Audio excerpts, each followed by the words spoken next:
ஒருத்தர் ரொம்ப அவசரமா வந்தார். சார், மனுஷன் நிம்மதியா இருக்கிறதுக்கு என்ன வழின்னு கேட்டார். சீக்கிரமா ஒரு கல்யாணத்தை பண்ணீங்க, எல்லாம் சரியா போடும் அப்படின்னோம். அவர் ஒரு மாதிரியா பார்த்தார்.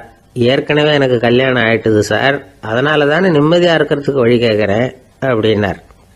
சரி, இவர் ஒரு மாதிரியான கேஸ் அப்படின்னு நினைச்சுக்கிட்டு நம்ம கிட்ட இருந்த ஒரு சின்ன புத்தகத்தை அவர்கிட்ட தூக்கி கொடுத்தோம். இதை படிச்சு பாருங்கன்னு. கல்யாணத்துக்கு பிறகும் சந்தோஷமா இருக்கிறதுக்கு என்ன வழி அப்படிங்கிற கேள்விக்கு அந்த புத்தகத்துல விளக்கம் இருந்தது. கணவன் மனைவிக்குள்ள சிக்கல் வராம இருக்கிறதுக்கு அதுல சில வழிகளை சொல்லி கொடுத்துருக்குறாங்க. அதெல்லாம் என்னென்ன அப்படிங்கறத இப்ப பார்க்கலாமா? குடும்பம்னு இருந்தா கோபம் வரதான் செய்யும். அது வந்துட்டு போகட்டும், பரவாயில்ல. ஆனா அந்த கோபம் ஒரே நேரத்துல ரெண்டு பேருக்கும் வந்துடாம பாத்துக்கணும். ஒரு சமயத்துல யாராவது ஒருத்தர் தான் கோபப்படணும், அடுத்தவங்க அமைதியா இருக்கணும். அதுக்கப்புறம் இவர் அமைதியான உடனே அவங்க ஆரம்பிச்சுக்கலாம். கோபமா ஏதாவது சொன்னா உடனே கோபமா பதில் சொல்லக்கூடாது. கொஞ்சம் பொறுத்து கோபம் தீர்ந்த உடனே அந்த பதில சொல்லலாம். அப்போ பதில் கோபமா இருந்தா கூட அது அவ்வளவு பெருசா தெரியாது. அற்ப விஷயத்துக்கெல்லாம் காய்ச்சி மூச்சுன்னு கத்திட்டு இருக்க கூடாது. உங்க ரெண்டு பேருக்குள்ள ஒரு தர்க்கம் ஆரம்பமாயிட்டுதுன்னு வச்சுக்கோங்க. கடுமையா ரெண்டு பேரும் விவாதம் பண்றீங்க. உங்கள ஒருத்தர் இதுல ஜெயிக்கணும்னா அது நீங்களா இருக்க வேணாம், அடுத்தவங்க ஜெயிக்கிறதுக்கு நீங்க துணையா இருங்களேன். அப்படின்னா நீங்க கொஞ்சம் விட்டு கொடுக்கணும், அவ்வளவுதான். ஏதாவது குத்தம் சொல்லணுமா, செஞ்ச தப்ப சுட்டி காட்டணுமா, விமர்சனம் பண்ணணுமா, பண்ணுங்க, வேணான்னு சொல்லல. ஆனா சொன்னதை அப்படி சொல்றத கொஞ்சம் அன்பா இதமா சொல்லுங்க. எப்போ நடந்த தவறுகளை எல்லாம் இப்போ போய் மறுபடியும் ஞாபகப்படுத்திட்டு இருக்க வேண்டாம். நான் அப்பவே சொன்னேன் இந்த புடவை வேணாம்னு, நீங்க தான் கேட்கல, இப்ப பாருங்க கிழிஞ்சு போச்சு இப்படின்னு கத்துனாங்க ஒரு அம்மா. எப்போ சொன்னீங்கன்னு கேட்டா ஒரு 10 வருஷத்துக்கு முன்னாடி தீபாவளி சமயத்துல அப்படிங்கிறாங்க. அது என்ன இன்னும் அப்படியே புதுசாகவே இருக்கும்? உங்களுக்கு அவர் தான் பெருசு, அவருக்கு நீங்க தான் பெருசு. அதை விட இந்த உலகத்துல வேற எதுவும் முக்கியம் இல்லைன்னு நினைக்கணும். நீ தான் என்னுடைய உலகம்னு எத்தனை தடவை சொல்லியிருப்பீங்க? அதெல்லாம் வெறும் வசனமா போயிடக்கூடாது. ஏதாவது ஒரு பிரச்சனையை பத்தி கடுமையா விவாதம் பண்ணிட்டு இருக்கீங்க, அதை அப்படியே பாதியில விட்டுட்டு படுக்கைக்கு போயிடக்கூடாது. சொச்சத்தை நாளைக்கு பேசிக்கலாம்னு. அப்படி போனா தூக்கம் வராது. பிரச்சனையை ஒரு முடிவு பண்ணிக்கிட்டு அதுக்கப்புறமா தூங்க போகணும். ஒரு நாள்ல ஒரு தடவையாவது உங்க ஜோடியை பாராட்டி நல்ல விதமா கனிவா ஒரு வார்த்தை சொல்லணும் அப்படின்னு தீர்மானம் பண்ணீங்க. ஏதாவது தப்பு பண்ணிவிட்டீங்கன்னா பரவாயில்ல, அதை ஒத்துக்கிறதுக்கும் மன்னிப்பு கேட்கறதுக்கும் தயாரா இருக்கணும். அது ஒன்றும் கேவலம் கிடையாது. வீட்டுக்குள்ள தானே கேட்க போறீங்க, வெளியில யாருக்கு தெரிய போகுதோ? எப்படியோ உங்களுக்குள்ள ஒரு சமரசம் ஆனா சரிதான். ஒரு தகராறுன்னு எடுத்துக்கிட்டா குறைஞ்சபட்சம் அதுக்கு 2 பேர் தேவை. தனியாவே உட்காந்துக்கிட்டு நான் இப்ப தகராறு பண்ணிட்டு இருக்கிறேன் அப்படின்னு யாரும் சொல்ல முடியாது. 2 பேர் தகராறு பண்றாங்கன்னா பொதுவா அந்த 2 பேர்ல யாரு அதிகமா பேசுறாங்களோ அவங்க பேர்ல தான் தப்பு இருக்கும். அதை மனசுல வச்சுக்கணும். இதெல்லாம் தான் அந்த புத்தகத்துல போட்டிருக்கிற வழிமுறைகள். இவ்வளவும் சரியா வரலன்னா அப்புறமா சொல்லுங்க, வேற புத்தகம் ஏதாவது இருக்கான்னு தேடுவோம். ஒரு கணவன் தன்னுடைய மனைவியை அழைச்சிட்டு ஒரு மனோதத்துவ டாக்டர் கிட்ட வந்தாரா. டாக்டர், எங்களுக்கு கல்யாணம் ஆகி 30 வருஷ காலமா நாங்க ஒரு விஷயத்துல கூட ஒத்து போனதில்லை அப்படின்னு ஆரம்பிச்சார். உடனே அந்த அம்மா குறுக்கிட்டு, அது 30 வருஷம் இல்ல 32 வருஷம் அப்படின்னாங்களாம்.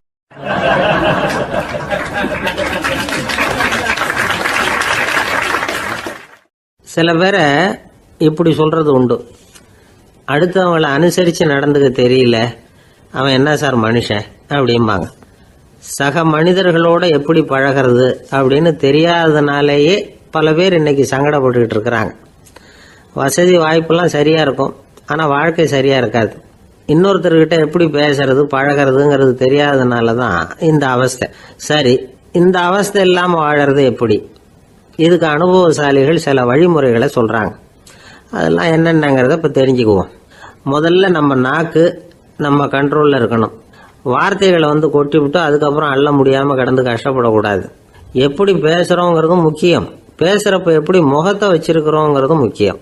அன்பா பேசினாலும் நல்லா இருக்கும். அப்படி பேசுறப்ப ஆதரவா அவர் தோள் மேல ஒரு கையை போட்டுக்கிட்டு பேசினா இன்னமும் நல்லா இருக்கும். 2வது விஷயம், இன்னொருத்தர்கிட்ட பேசுறப்ப வாக்குறுதிகளை அள்ளி வீசக்கூடாது. கொடுக்கற வாக்குறுதி குறைச்சலா இருக்கணும். அப்படி கொடுத்த வாக்குறுதியை கண்டிப்பா நிறைவேற்றணும். நாம ஒருத்தரை பாராட்டுறோம் அல்லது அவரை பத்தி அபிப்பிராயம் சொல்றோம்னா அது ஆக்கப்பூர்வமா இருக்கணும். நம்ம பாராட்டு அல்லது விமர்சனம் அடுத்தவருடைய முன்னேற்றத்துக்கு உதவுறது மாதிரி இருக்கணும். நாம சொல்றதை கேட்டுட்டு அவன் தலையில கையை வச்சுட்டு உட்காந்துடக்கூடாது. எப்பவும் உற்சாகமா இருக்கணும், முகம் மலர்ச்சியா இருக்கணும். மனுஷன் இருந்தா வருத்தம், கவலை, ஏமாற்றம் எல்லாம் இருக்கதான் செய்யும். அதெல்லாம் மனசுல இருக்கட்டும். அந்த வருத்தமும் கவலையும் ஏமாற்றமும் சேர்ந்துக்கிட்டு நம்ம முகத்துல இருக்கிற மலர்ச்சியை மூடி மறைக்கிறதுக்கு நாம இடம் கொடுத்துடக்கூடாது.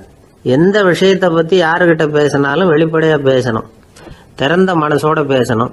மூடி மறைச்சி முன்னு மூழ்கிக்கிட்டு இருக்கக்கூடாது.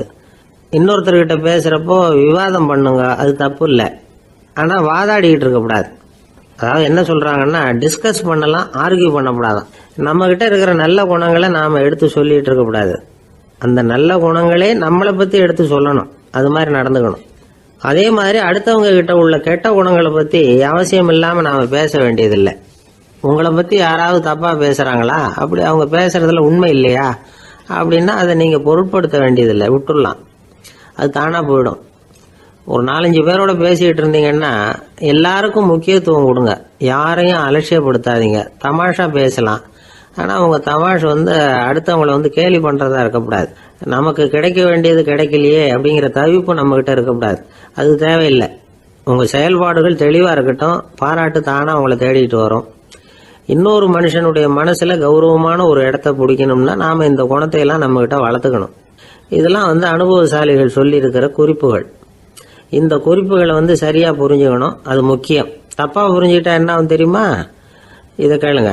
ஒருத்தர் வந்தார், சார் அடுத்தவங்க தோள் மேல கையை போட்டுக்கிட்டு அன்பா பேசணும்னு சொன்னீங்க, அப்படிதான் பேசினேன்.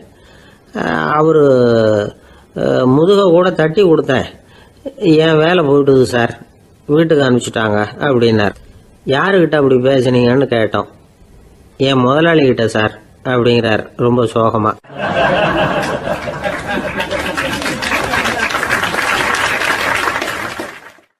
இந்த உலகமே ஒரு நாடக மேடை, நாம எல்லாரும் நடிகர்கள். இது ஞானிகள் சொல்றது. இது ஒரு பக்கம் இருக்கட்டும். இந்த உலகத்துக்குள்ள எத்தனையோ நாடக மேடைகள், எத்தனையோ நடிகர்கள், எத்தனையோ நாடகங்கள், இதெல்லாம் எப்படி ஆரம்பமாச்சு? அதுதான் இன்னைக்கு தகவல். அதாவது ஆதி மனிதன் பேச ஆரம்பிக்கிறதுக்கு முன்னாடி சைகையாலேயே எல்லாத்தையும் சொல்லிட்டு இருந்தான். அதனால அப்பவே நடிப்பு ஆரம்பமாயிட்டுது. முதல்ல ஒரு வேட்டையத்தான் அவன் நடிச்சு காட்டியிருப்பான். இவன் எப்படி போனான், எதிரில் மிருகம் எப்படி வந்தது, அதோட எப்படி சண்டை போட்டான், எப்படி அடிச்சு கொண்டுட்டு வந்தான், இதை அப்படியே மற்றவங்களுக்கு நடிச்சு காட்டியிருப்பான். ஏன்னா மொழி கிடையாது. இந்த காலத்துல எல்லாம் நாடகங்கள்ல நடிக்கிறவங்கள நடிகர்கள்ங்கிறோம். ஒரு காலத்துல இவங்களுக்கு என்ன பேரு தெரியுமா? திஸ்பியர்கள் அப்படின்னு பேராம். இதுக்கு காரணம் உண்டு. அதாவது 2000 வருஷத்துக்கு முன்னாடி கிரீஸ் நாட்டுல திசிபியஸ் அப்படின்னு ஒரு ஆள் இருந்தான். அவன் ஒரு பெரிய நாடக கலைஞன். அவன் சில இளைஞர்களை சேர்த்துக்கிட்டான், பயிற்சி கொடுத்தான், நாடக குழுவை உருவாக்கினான். நடிகர்களையும் நாடகத்துக்கு தேவையான பொருள்களையும் ஏற்றிக்கிட்டு போறதுக்கு ஒரு வண்டியையும் தயார் பண்ணான். அந்த வண்டியிலேயே அவன் கிரேக்க நாடு பூராவும் சுத்தினான். ஊர் ஊரா நாடகம் போட்டான். ஒரு ஊருக்கு போனதும் அங்கே நாடகம் நடத்த தியேட்டர் இருக்கா அப்படிங்கலாம் பார்க்கறது இல்லை அவன். ஏன்னா அப்போலாம் தியேட்டர்னா என்னென்ன தெரியாது. நாடகம்னா அது ஒரு மூடிய கொட்டைக்குள்ளதான் நடத்தணுங்கிறது அப்போ யாருக்குமே தோணலை. இந்த வண்டி போகும், அதுவே ஒரு பகுதி அப்படியே ஒரு மேடை மாதிரி விரிச்சிக்கும். அதில் ஏறி நின்றுக்கிட்டு நாடகத்தை நடிச்சு காட்டுவாங்களாம். மக்கள்லாம் எதிரில் தரையில் உட்காந்து அதை பார்த்துக்கிட்டு இருக்கிறது. உலகத்தின் முதல் நடமாடும் தியேட்டர் இதுதானா. இந்த திசிபியஸ் தான் முதலா உலகத்தில் நாடகம்ங்கிற பொழுதுபோக்கை நடத்தி காட்டினவன் அப்படின்னு சொல்றாங்க. அவன் சொந்தமா நாடகம் எழுதுனா, நடிச்சான், நாடகத்தை இயக்கினான். அதனாலதான் அவனை first man of the theatre அப்படின்னு சொல்லுவாங்க. அவன் தான் நாடக மேடையின் முன்னோடி. கிரேக்கர் காலத்திலேயே நாடக ஆசிரியர்கள், நடிகர்கள், ரசிகர்கள் இவங்கெல்லாம் உருவாயிட்டாங்களாம். நாடகத்தின் சரித்திரத்துல இந்த 3 பிரிவும் ரொம்ப முக்கியம். அதாவது கிரேக்க தியேட்டர்கள்லாம் திறந்த வெளி மேடைகள் தான். பெரும்பாலும் மலைச்சரிவுகள், அதுவே படிப்படியா பண்ணியிருப்பாங்க. கீழே அரைவட்ட வடிவில் மேடை, அதுக்கு ஆர்கெஸ்ட்ரான்னு பேரு. பிற்காலத்துல இதுல உட்கார்ந்து இசைக்குழுவினர் வாய்ச்சதுனால இசைக்குழுவுக்கே ஆர்கெஸ்ட்ராங்கிற பேர் வந்துட்டுது. இப்போ கிரேக்க தியேட்டர்கள்ல ஒண்ணு, அதோட காலம் கிமு 340. அதை இன்னமும் பாதுகாத்து வச்சிருக்கிறாங்களாம். எபிடாரஸ் அப்படிங்கிற இடத்துல அது இருக்குதான். இன்னமும் அந்த தியேட்டரை பயன்படுத்திட்டு வர்றாங்களாம். சிறந்த கிரேக்க நாடகங்கள்லாம் அங்க நடிக்கிறாங்களாம். ஆரம்ப காலத்திலேயே கட்டணம் கிடையாது. அப்புறம் பின்னாடி தான் நுழைவு கட்டணம்லாம் அப்படியே வந்துட்டு தான். நடிகர்கள் பளபளப்பான ஆடைகள் உடுத்தி இருப்பாங்களாம். இந்த குதிகால் உயர்ந்த காலணிகள் போட்டிருப்பாங்களாம். இதெல்லாம் பழைய குறிப்புகள். பலவிதமான உருவங்கள்ல மாஸ்க் அப்படின்னு சொல்லப்படுற முகமூடி. அதனால ஒரே நடிகர் பல வேடங்கள்ல நடிக்கிறது உண்டான். ஆரம்பத்தில் பெண் நடிகர்கள் கிடையாது, எல்லாம் ஆண் நடிகர்கள் தான். ரோமானியர்கள் தான் முதல் நிரந்தர நாடக மேடையை கட்டினவங்க. அதுதான் முதல் தியேட்டர். கிமு 1048 காலகட்டத்தில் பாம்பிங்கிற நகரத்தில் அதை கட்டியிருக்கிறாங்களாம். கிரேக்க ரோமானிய தியேட்டர்களின் அடிப்படையிலேயே இந்த இத்தாலிய வடிவ அமைப்பாளர்கள் இந்த குதிரை லாட வடிவில் ஒரு ஆடிட்டோரியத்தை உருவாக்கினாங்களாம். இப்படி அதை பற்றி நிறைய தகவல் இருக்குது. 1576 லண்டனில் இந்த வின்ஸ்பர்ரி, அப்புறம் இந்த பில்ட்ஸில், அப்புறம் ஜேம்ஸ் இப்படிங்கிற ஒரு முயற்சியால் தான் இங்கிலாந்தில் முதல் தியேட்டர் உருவாச்சான். அப்படி ஒருத்தர் இருந்தாராம். உலக நாடக மேடையின் வரலாறு இதுதான். அதாவது இப்பெல்லாம் அறிவியல் வளர்ச்சி அதிகமாயிட்டுது, திரைப்படம் தொலைக்காட்சி எல்லாம் வந்தாச்சு. ஒவ்வொரு வீடுமே ஒரு குட்டி தியேட்டர் மாதிரி ஆயிட்டுது. தொலைக்காட்சி முன்னாடி உட்காந்து எழுந்திருக்கவே மனசு வர்றதில்லை. ஒரு அம்மா ஒரு மனோதத்துவ டாக்டரை தேடிட்டு வந்தாங்களாம் இந்த காலத்தில். டாக்டர், எங்கள் வீட்டுக்காரர் எப்போ பார்த்தாலும் டிவி முன்னாடி உட்காந்துக்கிட்டு அதையே வெறிச்சு பார்த்துக்கிட்டு இருக்கிறார், உத்து பார்த்துக்கிட்டு இருக்கார், எனக்கு சந்தேகமாக இருக்குன்னாங்களாம். இது மனக்கோளாறு இல்லைங்க, ஆர்வ கோளாறு, அவ்வளவுதான், இதுக்காக பயப்படாதீங்கன்னாராம் டாக்டர். அப்படி இல்லை டாக்டர், டிவி ஓடும் பொழுது நாம எல்லாம் அதை பார்க்குறோம் சரி, ஆனால் அவர் அப்படி இல்லை, டிவியை நிறுத்தினதுக்கு அப்புறமும் அதையே உத்து பார்த்துட்டு உட்காந்துருக்கிறார், அதனால தான் சந்தேகப்பட்டு உங்ககிட்ட வந்தேன் அப்படின்னாங்களாம்.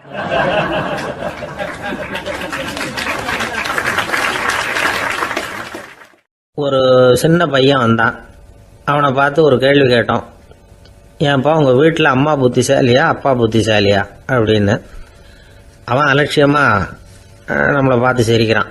என்ன சார் இது, இந்த காலத்தில் இது கூட தெரியாமல் இருக்கிறீங்களே அப்படிங்கிறான்.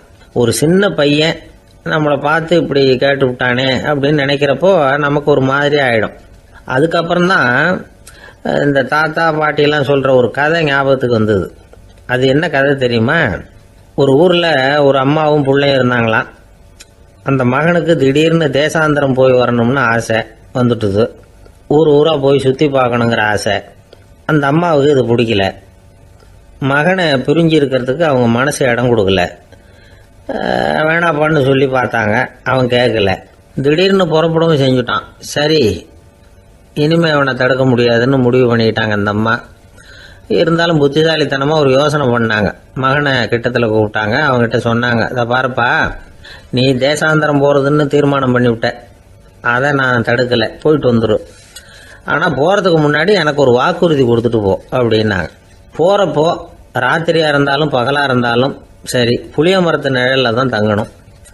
திரும்பி வர்றப்போ இரவும் பகலும் நீ வேப்ப மரத்து நிழல்லே தங்கணும் அப்படின்னாங்க. சரி, அப்படியே செய்கிறேன்னு சொல்லி வாக்குறுதி கொடுத்தான் பையன். புறப்பட்டு போனான்.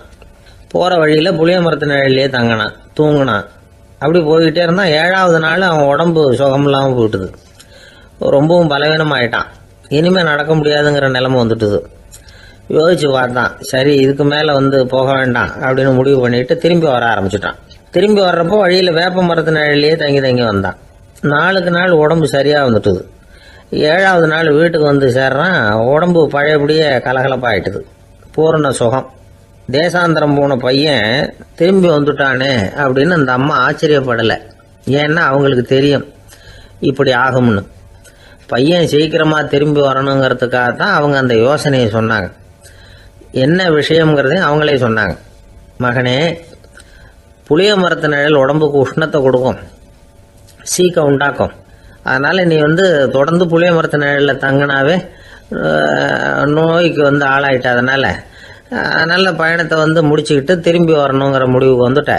திரும்பி வர்றப்போ நீ தங்கினது வேப்ப மரத்து நிழல். அது உடம்புக்கு குளிர்ச்சியை தரக்கூடியது, நோயை தீர்க்கக்கூடியது. அதனால் சுகமாக வீட்டுக்கு சேர்ந்துட்ட. உன்னோட தேசாந்திர பயணத்தை தடுக்கிறதுக்காக தான் இப்படி பண்ணினேன் அப்படின்னாங்களாம் அந்த அம்மா. பார்த்தீங்களா அம்மாவோட புத்திசாலித்தனத்தை? அப்பாவாக இருந்தால் இப்படியா பண்ணுவார்? ஒரு அப்பா பையன்கிட்ட 10 ரூபா கொடுத்து இதை எடுத்துக்கிட்டு அடுத்த ஊருக்கு போய் அங்கே இருக்கிற மாமா கிட்ட இதை கொடுத்துட்டு வாடா, வழியில் எங்கேயாவது மரத்தடியில் படுத்து தூங்கி விடாதே அப்படின்னு எச்சரிக்கை பண்ணி அனுப்புனாராம். பையனுக்கு எச்சரிக்கையாக வாழறது எப்படிங்கிறத கற்றுக் கொடுக்கறதுக்காக இப்படி பண்ணார். அவன் பணத்தை வாங்கிட்டு போனான். அப்பா சொன்னதை மறந்துட்டு ஒரு மரத்தடியில் படுத்து தூங்கிட்டான். அவனுக்கு தெரியாமல் அவன் பின்னாடியே போன அப்பா அவன் கையில் இருந்த அந்த 10 ரூபாயை நைஸாக எடுத்துகிட்டு வந்துட்டார். அவன் பையில் தானே வச்சுருந்தான், அது தெரியாமல் எடுத்துகிட்டு வந்துட்டார். அவன் தூங்கிக்கிட்டு இருக்கான். எடுத்துகிட்டு ஒரு மறுபடியும் வீட்டுக்கு வந்துட்டார். பையன் முழிச்சுக்கிட்டு பையை தடவி பார்க்குறான், பணத்தை காணும். அழுதுகிட்டே திரும்பி வந்தான். அப்பா கிட்ட விஷயத்த சொன்னான். அப்பா சிரிச்சுக்கிட்டே சொன்னார், அதுக்கு தான்ப்பா ஆரம்பத்திலேயே எச்சரிக்கை பண்ணினேன், இனிமேலாவது நீ ஜாக்கிரதையாக இருக்கணும் அப்படிங்கிறதுக்காக தான் இப்படி பண்ணினேன். அந்த பணம் எங்கேயும் போயிடல, நான் தான் அதை உனக்கு தெரியாமல் எடுத்து வச்சிருக்கிறேன். இதோ பாரு அப்படின்னு சொல்லிக்கிட்டு சைடு பாக்கெட்டில் கையை விட்டா அது ஓட்டையாக இருக்குது. அதை எவனோ ஏற்கனவே கத்திரிச்சு எடுத்துகிட்டு போட்டான். இப்போ அப்பா முகத்தில் அசடு வழிஞ்சுதான்.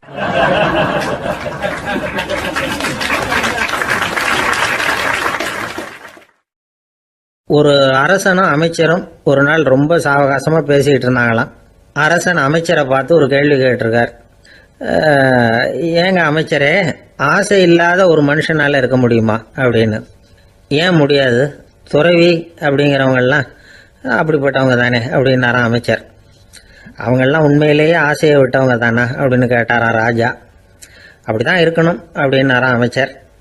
அப்படின்னா ஆசையே இல்லாத ஒரு உண்மையான துறவியை நான் பார்க்கணுமேன்னார். அது என்ன பிரமாதம், அதுக்கு நான் ஏற்பாடு பண்ணுறேன் அப்படின்னு விட்டார் இவர்.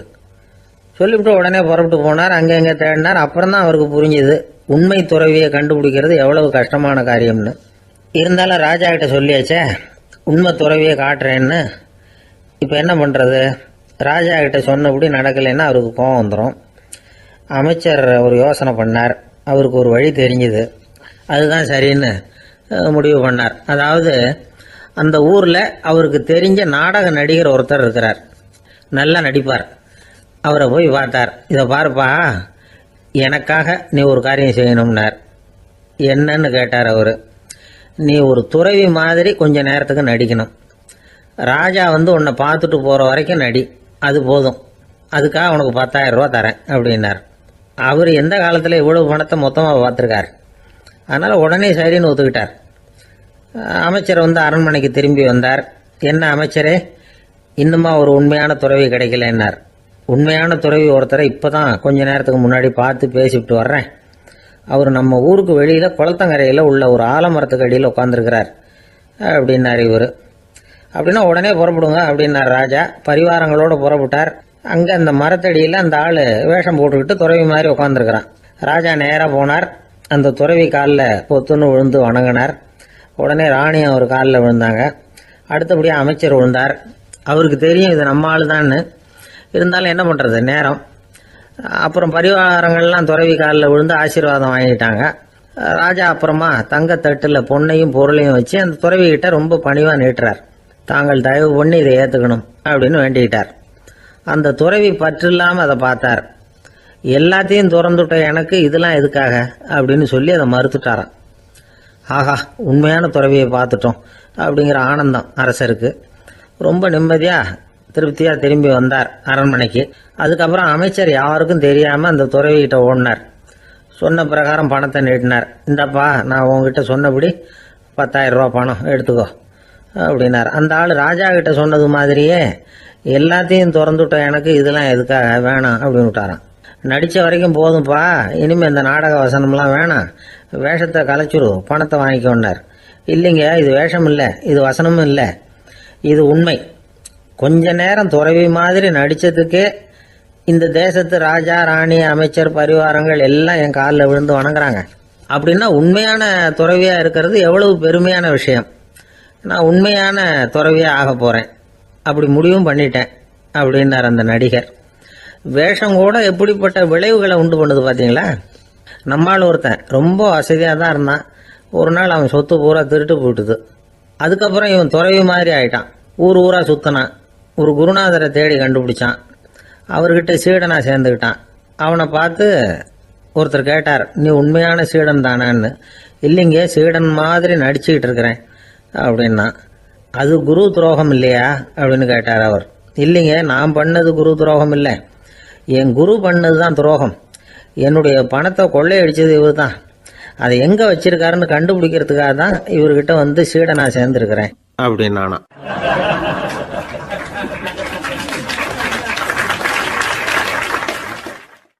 ஒரு ஆள் இருந்தான், நிறைய பணம் சம்பாதிச்சான். ஆனால் செலவு பண்ண மனசு வரல, கருமி. அவன் என்ன பண்ணா, சேர்த்த பணம் பூராவையும் ஒரு மரத்தடியில் புதைச்சி வச்சிருந்தான். வாரத்துக்கு ஒரு தடவை அந்த மரத்தடிக்கு வருவான். புதைச்ச இடத்த ஆவலோடு பார்த்துக்கிட்டு இருப்பான். அதுக்கப்புறம் போயிடுவான். அவ்வளவுதான். ஒரு நாள் ஒரு திருடன் வந்தான். இவன் புதைச்சி வச்சிருந்ததெல்லாம் எடுத்துட்டு போட்டான். இது தெரிஞ்சு போச்சு. அந்த கருமி புலம்ப ஆரம்பிச்சிட்டான். இவன் புலம்பலை கேட்டதும் அக்கம் பக்கத்தில் இருந்தவங்க எல்லாம் ஓடி வந்தாங்க. என்ன விஷயம்னு விசாரிச்சாங்க. இவன் சொன்னான். ஒரு பெரியவர் கேட்டார், ஏப்பா வாரம் வந்து இந்த இடத்த பார்க்கறதாக சொன்னியே, எப்போவாவது இதில் இருக்கிற பணத்தை எடுத்து செலவு பண்ணியிருக்கியா அப்படின்னு கேட்டார். நான் அப்பப்போ வந்து அதை பார்க்கறது தான் வழக்கம், அதை தொட்டதே இல்லைன்னு அவன். சரி, அப்படின்னா இப்போவும் நீ அதே மாதிரி வாரம் ஒரு தடவை வந்து இந்த இடத்த பார்த்துட்டு போகலாமே அப்படின்னாராம் அந்த பெரியவர். அதுவும் சரிதானே, எவ்வளவு காலமானாலும் அவன் அந்த பணத்தை எடுத்து செலவு பண்ண போறதில்ல. அப்படி இருக்கிறப்ப உள்ளே பணம் இருந்தாலும் ஒன்று தான், இல்லாமல் போனாலும் ஒன்று தான். இதிலிருந்து என்ன புரியுதுன்னா, ஒருத்தர்கிட்ட இருக்கிற பணத்தை கொண்டு அவர் பணக்காரரா ஏழையா அப்படின்னு முடிவு செய்கிறது சரியில்லை. அந்த செல்வத்தை அனுபவிக்கிற திறன், பயன்படுத்துகிற திறன், அதை வச்சு தான் அவர் ஏழையா பணக்காரரா அப்படிங்கிறத நிர்ணயம் பண்ணணும். அதுதான் சரி. செலவு பண்ண தெரியாதவன் சேகரம் பண்ணிகிட்டே இருக்கிறதுனால என்ன பிரயோஜனம்? தலைமுடியே இல்லாதவன் தாராளமாக சீப்புகளை வாங்கி சேகரம் பண்ணுறது மாதிரி தானே இது. சில சமயம் செலவு பண்ண நாம் தயாராக இருந்தால் கூட அந்த செல்வம் நமக்கு பயன்படுறதில்ல. அரேபியாவில் ஒரு நகை வியாபாரி விலை உயர்ந்த முத்துக்களை எல்லாம் அவர் வச்சு வியாபாரம் பண்ணிகிட்டு இருந்தார். அவர் ஒரு சமயம் ஒரு பாலைவனம் வழியாக போயிட்டு இருக்கிறார் ஒட்டகத்தில். அப்போ திடீர்னு கடுமையான புயல் வீச ஆரம்பிச்சுட்டுது. திசை தவறி இவர் எங்கேயோ வந்துட்டார். கூட வந்தவங்களையும் காணல, எங்கே போனாங்களோ தெரியல. இவர் ரொம்ப பயந்து போய் அங்கேயும் எங்கேயுமா அலைஞ்சு தெரிகிறார். வழியே தெரியல. பசி கடுமையாயிட்டுது. ஒட்டகத்து முதுகில் ஒரு மூட்டை இருந்தது. அதை பிரித்து பார்த்தார். உள்ளே ஏதாவது இருக்கான்னு தேடி பார்க்குறார். அது வரைக்கும் கண்ணில் தட்டுப்படாத அபூர்வமான ஒரு பை கண்ணில் பட்டுது. ஆஹா, அதில் ஏதாவது சாப்பிட்றதுக்கு இருக்கும் அப்படின்னு நினச்சி ஆவலாக அதை பிரித்து பார்க்குறார். அந்த பையில் விலை உயர்ந்த முத்துக்கள் நிறைய இருந்துதான். அப்போ தான் அவர் நினச்சாராம், விலை உயர்ந்த முத்துக்கள் கூட சாப்பிட்றதுக்கு உணவாக முடியாது அப்படிங்கிறத புரிஞ்சுக்கிட்டாராம். எந்த நேரத்தில் எது நமக்கு தேவையோ அது நமக்கு தாராளமாக கிடைக்கணும். அப்படி அது கிடைக்கிறதுக்கு நம்மக்கிட்ட இருக்கிற செல்வம் பயன்படணும். அது நமக்கும் பயன்படலாம், நம்ம மூலமாக அடுத்தவங்களுக்கும் பயன்படலாம். அதுதான் செல்வத்தின் பயன். ஒரு மரத்தடியில் ஒருத்தன் உட்காந்து அழுதுகிட்டு இருந்தான். அந்த பக்கமாக வந்த இன்னொருத்தன் ஏப்பா அழுதுகிட்டு இருக்கிறேன்னு கேட்டான். இந்த இடத்துல தான் பூமிக்கு அடியில் பணம் இருக்குது, புதைச்ச இடம் தெரியல, அதான் அழறேன் அப்படின்னா. நல்லா ஞாபகப்படுத்தி பாரு, எந்த இடத்துல புதைச்ச அப்படின்னு கேட்டான் இவன். அது எப்படி எனக்கு தெரியும், புதைச்சி வச்சிருக்கிறவன் நான் இல்லையே, எங்கள் எழுத்து வீட்டுக்காரன் அப்படின்னானா இவன்.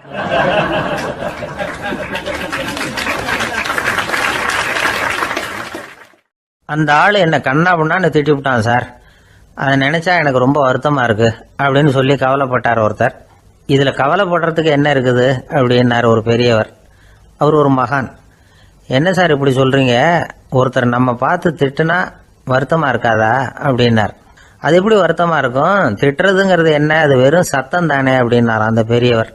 நம்ம ஆளுக்கு தலையை பிச்சுக்கலாம் போல இருந்தது. இருக்காது அப்படின்னா நமக்கு அப்படி தானே தோணுது. அந்த பெரியவர் சொல்றது ரொம்ப பெரிய விஷயம். அதை நாம் புரிஞ்சிக்க முயற்சி பண்ணலாம்னா நடைமுறை வாழ்க்கைக்கு அது ஒத்து வர்றது மாதிரி தெரிய மாட்டேங்குது. இருந்தாலும் அந்த பெரியவர் அதுக்கு என்னதான் விளக்கம் கொடுக்குறாருன்னு பார்ப்போமே. ஒரு ரயில் போயிட்டு இருக்கு, அதில் ஒரு சாது போயிட்டு இருக்கார். அந்த ரயில் வந்து அவர் ஹரித்வாரம் போயிட்டு இருக்கார். அவர் ரயிலில் ஏகப்பட்ட கூட்டம். நம்ம ஊர் ரயில் கேட்க வேணும், டிக்கெட் வாங்கிட்டு கொஞ்சம் பேர், வாங்காத கொஞ்சம் பேர். அது என்னத்துக்கு அனாவசியமா டிக்கெட் அப்படிங்கிற நினைப்புல பாதி பேர். இந்த கூட்டத்துக்கு மத்தியில் அந்த சாதுவும் போயிட்டு இருக்கிறார். உட்கார்றதுக்காக இருந்த இடத்துல ஒரு ஆள் படுத்திருக்கிறான், கொஞ்சம் முரட்டு ஆசாமி. அவன் காலு பக்கத்தில் கொஞ்சோண்டு இடம் பாக்கி இருந்தது. அந்த இடத்துல இந்த சாது உட்காந்துருந்தார். மெதுவாக உட்காந்துக்கிட்டார் போய். ஆனால் அந்த ஆள் ராத்திரி பூரா இவரை காலால் உதச்சிக்கிட்டே இருக்கிறான். அது இவருக்கு ரொம்ப அவமானமாக பட்டுது. அதனால துக்கம் ஏற்பட்டது. இருந்தாலும் அதை ஒரு மாதிரியாக சகிச்சுக்கிட்டே இவர் வந்து சேர்ந்தார். பொழுது விடிஞ்சது. அந்த சாது ஹரித்வார் வந்து சேர்ந்தார். அங்கே ஒரு பெரிய ஞானியை சந்திச்சார். ராத்திரி ரயிலில் அந்த ஆள் உதைச்சதையும் அதனால் தனக்கு ஏற்பட்ட துக்கத்தையும் இந்த சாது அந்த ஞானிகிட்ட சொன்னார். சொல்லிவிட்டு, ஏன் சுவாமி, எனக்கு துக்கம் ஏற்பட்டதே அது தப்பா அப்படின்னு கேட்டார். தவறுதான்னார் அந்த ஞானி. உனக்கு இன்னமும் தேக அபிமானம் போகலைங்கிறது தான் அது காட்டுது. அஷ்டாவக்கிரர் என்ன சொல்றார் தெரியுமா, உண்மையான ஞானி யாராவது தன்னை வந்தனை செய்தால் அதற்காக சந்தோஷப்பட மாட்டார், யாராவது நிந்தனை செய்தால் அதற்காக வருத்தப்பட மாட்டார் அப்படின்னு சொல்றார். நிந்தனைங்கிறது ஒரு ஒலி தான். தேகாபிமானம் இருக்கிற வரைக்கும் இந்த ஒலி நம்மளை வேதனைப்படுத்தும். நான் தேகம் இல்லை, ஆத்மா அப்படிங்கிற நினைவு இருந்தா இந்த ஒலி நம்மளை பாதிக்காது. மனு என்ன சொல்றார் தெரியுமா? ஒரு சாதகன் பாராட்டுதலை விஷம்னு நினைச்சு பயப்படணும், அவமானத்தை அமிர்தம்னு நினைச்சு சந்தோஷப்படணுங்கிறார். அவமானப்பட்டா கவலைப்படாம எப்படி இருக்க முடியும் அப்படின்னு தான் நமக்கு தோணும். அதனாலதான் நம்மள யாரும் இதுக்கு உதாரணமா யாரையும் காட்ட முடியல. புத்தரையும் கபீரையும் உதாரணமா காட்டுறாங்க. அவங்களுக்கெல்லாம் அவமானம் ஏற்பட்டப்போ கவலையே படலையாம். புத்தரை அவமானப்படுத்தணுங்கிறதுக்காக கௌசாம்பி ராணி ஒரு இளம் பெண்ணை கொலை பண்ணி சடலத்தை புத்தர் குடிசைக்கு முன்னாடி போட சொன்னார். போட்டாங்க. புத்தர் தான் அந்த பொண்ணை கெடுத்து கொலை பண்ணி விட்டாருன்னு எல்லாரும் நினைச்சாங்க. ஆனா புத்தர் இதை பத்தி கவலையே படல. அப்புறமா உண்மை தெரிஞ்சதும் புத்தர் புகழ் இன்னும் அதிகமாயிட்டது. ஒரு பெரிய சபையில ஒரு மோசமான பொண்ணு நுழைஞ்சு தனக்கும் கபீருக்கும் சம்பந்தம் உண்டுன்னு சொன்னா கபீர் கவலைப்படல. அவங்க மாதிரியெல்லாம் நாமளும் இருக்க கத்துக்கணும். நிந்தனை, அபகீர்த்தி, அவமானம் எல்லாம் ஆண்டவன் கொடுக்கிற பிரசாதம்னு நினைக்கணும் அப்படின்னு சொல்றார் அந்த ஞானி. இதை கேட்ட இந்த காலத்து ஆசாமி ஒருத்தர், நான் கூட அப்படிதான் சார், யாராவது அவமானப்படுத்தினா கவலைப்பட மாட்டேன். நேத்து கூட ஒருத்தர் என்ன பலார்னு அரைஞ்சுட்டார், நான் கொஞ்சம் கூட கவலைப்படல, பேசாம வந்துட்டேன்னார். ஏன் அப்படி வந்துட்டீங்க அப்படின்னு. அவர் அரைஞ்சதுலேயும் ஒரு அர்த்தம் இருந்தது, அதனாலதான் அப்படி வந்துட்டேன்னார். ஏன் அரைஞ்சாருன்னு கேட்டேன். 10 வருஷத்துக்கு முன்னாடி 15 ரூபா அவர்கிட்ட கடன் வாங்கினேன், அதை கேட்டு கேட்டு பார்த்துட்டு கடைசியா தான் அரைஞ்சார் அப்படின்னார். ஆண்டவனுடைய பிரசாதம் இவருக்கு அடிக்கடி கிடைக்கும் போல இருக்கு.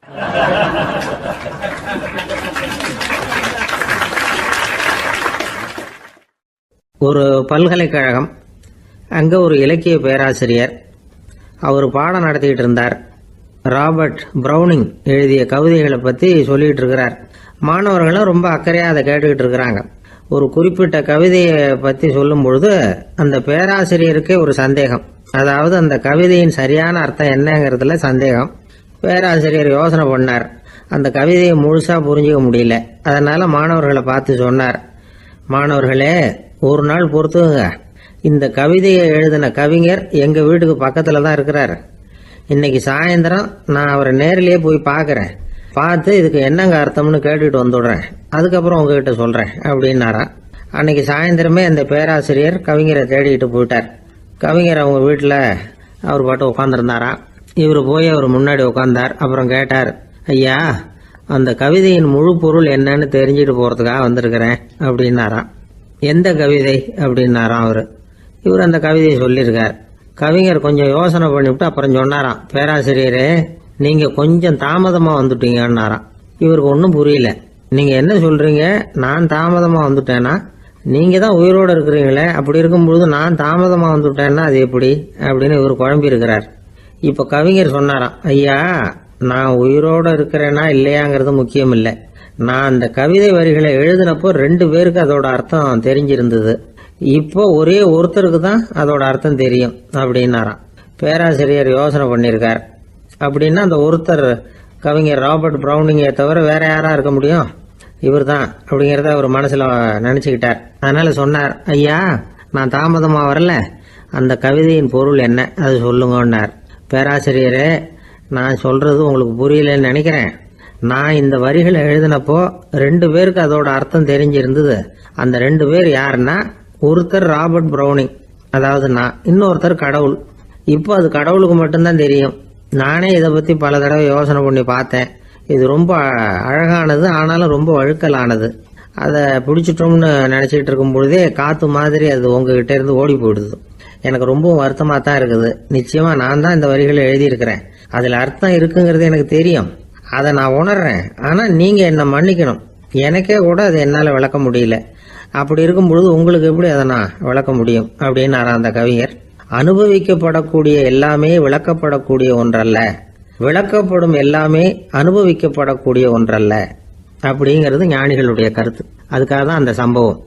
வாழ்க்கையில் நீங்கள் தொடர்ந்து ஆய்வு செய்து கொண்டே இருக்கக்கூடிய விளக்கங்களை ஒருபோதும் அடைய முடியாத பரிமாணங்கள் இருக்கிறதுனால தான் அது அலுப்பு தட்டாமல் இருக்குது. உங்களால் நிறைய அனுபவிக்க முடியும். இருந்தாலும் நீங்கள் அனுபவித்து அறிந்த விஷயங்கள் கூட வார்த்தைகளால் விளக்கப்பட முடிவதில்லை அப்படிங்கிறது பெரியோர் சிந்தனை. இதெல்லாம் ஒரு பக்கம் இருக்கட்டும். நமக்கு தெரிஞ்ச பேராசிரியர் ஒருத்தர் 1 மணி நேரம் ரொம்ப விவரமாக வகுப்பு எடுத்தார். கடைசியாக சொன்னார், மாணவர்களே, ரொம்பவும் எளிமையாக விளக்கமாக எல்லா விவரமும் சொல்லியிருக்கிறேன். அதனால் இதில் உங்களுக்கு சந்தேகம் வர்றதுக்கு வாய்ப்பே இல்லை. இருந்தாலும் கேட்க வேண்டிய கடமை கேட்குறேன். இது வரைக்கும் நடத்தினதில் யாருக்காவது ஏதாவது சந்தேகம் உண்டா அப்படின்னு கேட்டாராம். எனக்கு ஒரே ஒரு சந்தேகம்தான் சார் அப்படின்னு எழுந்திரிச்சு நிற்கிறான் ஒருத்தன். என்னன்னு கேட்டாராம். இது வரைக்கும் நீங்கள் என்ன பாடம் சார் நடத்துனீங்க அப்படின்னானா அவன்.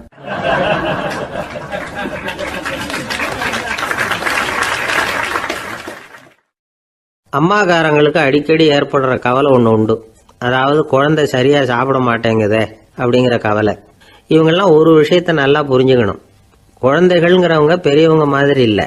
அவங்க கடிகாரத்தில் மணியை பார்த்துட்டு சாப்பிட்றதுக்கு உட்கார்ற ரகம் கிடையாது. பசிச்சா சாப்பிடுவாங்க, இல்லைன்னா விளையாடுவாங்க அல்லது தூங்குவாங்க. அது புரியாமல் அவங்கள கட்டாயப்படுத்தி அல்லது மிரட்டி சாப்பிட வைக்கிறது ரொம்ப தப்பு.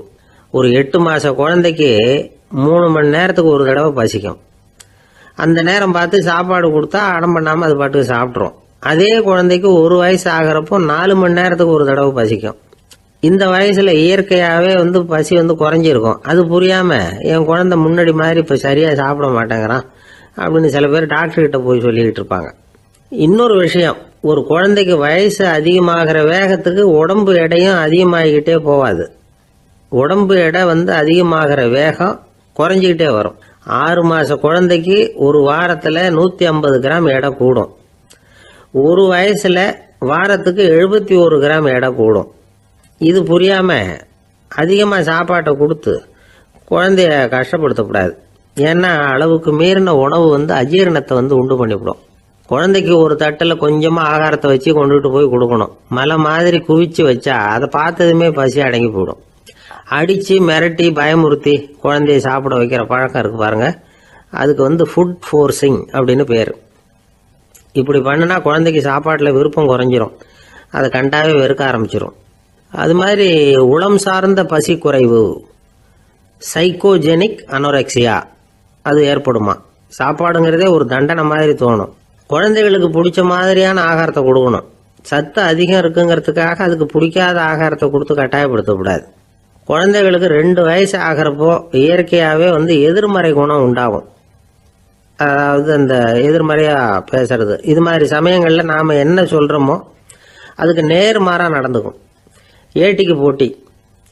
சாப்பிட சொன்னால் விளையாட போவோம், விளையாட சொன்னால் சாப்பாடு கேட்கும். இதை புரிஞ்சுக்கிட்டு நடந்துக்கணும். குழந்தை சொன்ன பேச்சை கேட்கலேன்னு கோவப்படக்கூடாது. குழந்தை வளர வளர பிடிவாத குணம் வர்றது சகஜம்.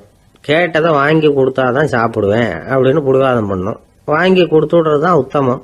நீங்களும் அதுகிட்ட பிடிவாதம் பண்ணிட்டு இருக்கக்கூடாது. ஏன்னா கேட்டது கிடைக்கலையேங்கிற ஏமாற்றம் கூட குழந்தையோட பசியை குறைச்சிரும். கேட்டது கிடைச்சிட்டா பசி அதிகமாகும். கொடுத்ததை மளமளன்னு சாப்பிட்றோம். குழந்தைகளுக்கு கண்ட கண்ட நேரத்தில் சாப்பிட்றதுக்கு எதையாவது வாங்கி கொடுத்துக்கிட்டு இருந்தா சாப்பாட்டு நேரத்தில் சாப்பிடாம அடம் பண்ண ஆரம்பிச்சிடும். பள்ளிக்கூடம் போகிற பிள்ளைங்க காலை உணவை சரியாக சாப்பிட மாட்டாங்க. அச்சம், அவசரம், பரபரப்பு இதெல்லாம் தான் காரணம்.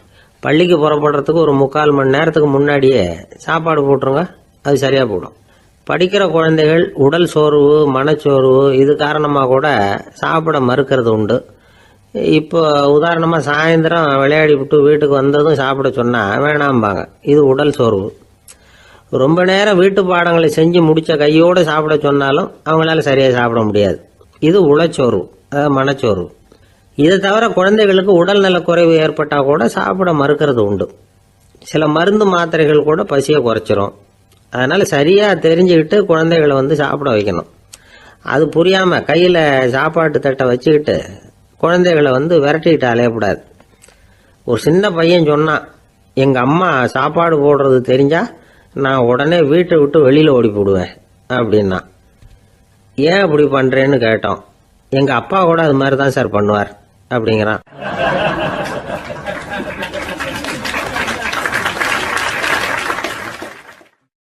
பந்திக்கு முந்தர ஆசாமிகள் நம்மள பல பேர் உண்டு. அப்படி முந்தறதுக்கு கூட முயற்சி பண்ணுறவங்க நிறைய பேர் இருக்கிறாங்க. இதில் என்ன ஒரு விஷயம்னா, பந்திக்கு முந்துறது கூட தப்பு இல்லை. ஆனால் அப்படி ஒரு விருந்தில் ஆளாக போய் உட்காந்து சாப்பிட்டா கூட வெளியில் வர்றப்ப என்ன பெரிய விருந்து வச்சுட்டான், சாம்பாரில் உப்பு இல்லை, ரசத்தில் காரம் இல்லை அப்படின்னு குறை சொல்லிகிட்டே வர்றது இருக்கு பாருங்க, அது சரியில்லை, நாகரிகமும் இல்லை. கல்யாண பத்திரிகையில் என்ன போட்டிருக்குது, என் பொண்ணுக்கும் இன்னார் பையனுக்கும் கல்யாணம், எல்லாரும் குடும்பத்தோடு வந்திருந்து மணமக்கள் வந்து ஆசீர்வதிக்கணும், இப்படி தானே போட்டிருக்கோம். குடும்பத்தோடு வந்து விருந்து சாப்பிட்டு சாப்பாடு எப்படி இருக்குன்னு அபிப்பிராயம் சொல்லிவிட்டு போங்க அப்படின்னா போட்டிருக்கு கல்யாண பத்திரிகையில். ஒருத்தர் வீட்டு விசேஷத்துக்கு போயிருக்கோம்னா எவ்வளவோ அசௌகரியங்கள் நமக்கு ஏற்படலாம். ஏராளமான கூட்டம் வந்திருக்கும். எல்லாரையும் அவங்க வந்து தனித்தனியாக கவனிச்சிக்கிட்டு இருக்க முடியாது. நாம தான் அனுசரித்து நடந்துக்கணும். நாமளாக போய் வாழ்த்த வேண்டியவங்களை வாழ்த்தி விட்டு வந்து சேரணும். அதை விட்டுட்டு பத்திரிக்கை கொடுத்தானேன்னு போனேன், கவனிப்பே சரியில்லை அப்படின்னு புலம்பிக்கிட்டு இருக்கக்கூடாது. ஒரு விருந்துக்கு போனால் அங்கே எப்படி நடந்துக்கணும் அப்படிங்கிறத பற்றி கூட அனுபவசாலிகள் சில விவரங்கள்லாம் சொல்லியிருக்கிறாங்க. இந்த காலத்தில் கல்யாணம், பிறந்த நாள், அது இதுன்னு நிறைய விருந்துகள் நடக்குது. அதெல்லாம் எதுக்காக? மனித உறவுகளை வளர்த்துக்கிறதுக்காக தான், வேற எதுக்கு? ஒரு விருந்துக்கு போனால் அமைதியாக பொறுமையாக போய் உட்காரணும். அடித்து பிடிச்சிக்கிட்டு இடத்த பிடிக்க போகிறேன் அப்படின்னு நிற்கக்கூடாது. முதல் பந்தி நடந்துக்கிட்டு இருந்தால் அது முடிஞ்சு இலை எடுத்து சுத்தம் பண்ணதுக்கு அப்புறம் போய் உட்கார்றது தான் நாகரீகம். இலை எடுக்கிறதுக்கு முன்னாடியே அங்கே போய் உட்காந்தா நல்லா இருக்காது. நீங்கள் சாப்பிட்டுட்டு உட்காந்துருக்கீங்களா, சாப்பிட்றதுக்கு உட்காந்துருக்கீங்களா, பார்க்குறவங்களுக்கு சந்தேகம் வந்துடும். அதே மாதிரி இலையில எல்லா ஐட்டமும் பரிமாறினதுக்கு அப்புறம் சாப்பிட ஆரம்பிக்கணும். ஒவ்வொரு ஐட்டமாக வைக்க வைக்க நாம் பாட்டுக்கு எடுத்து உள்ளே தள்ளிகிட்டே இருந்தோம்னா எதை வச்சோம் எதை வைக்கலன்னு பரிமாறினவரே குழம்பி போயிடுவார். ஏன்னா எப்போ பார்த்தாலும் இலை காலியாகவே இருக்கும்.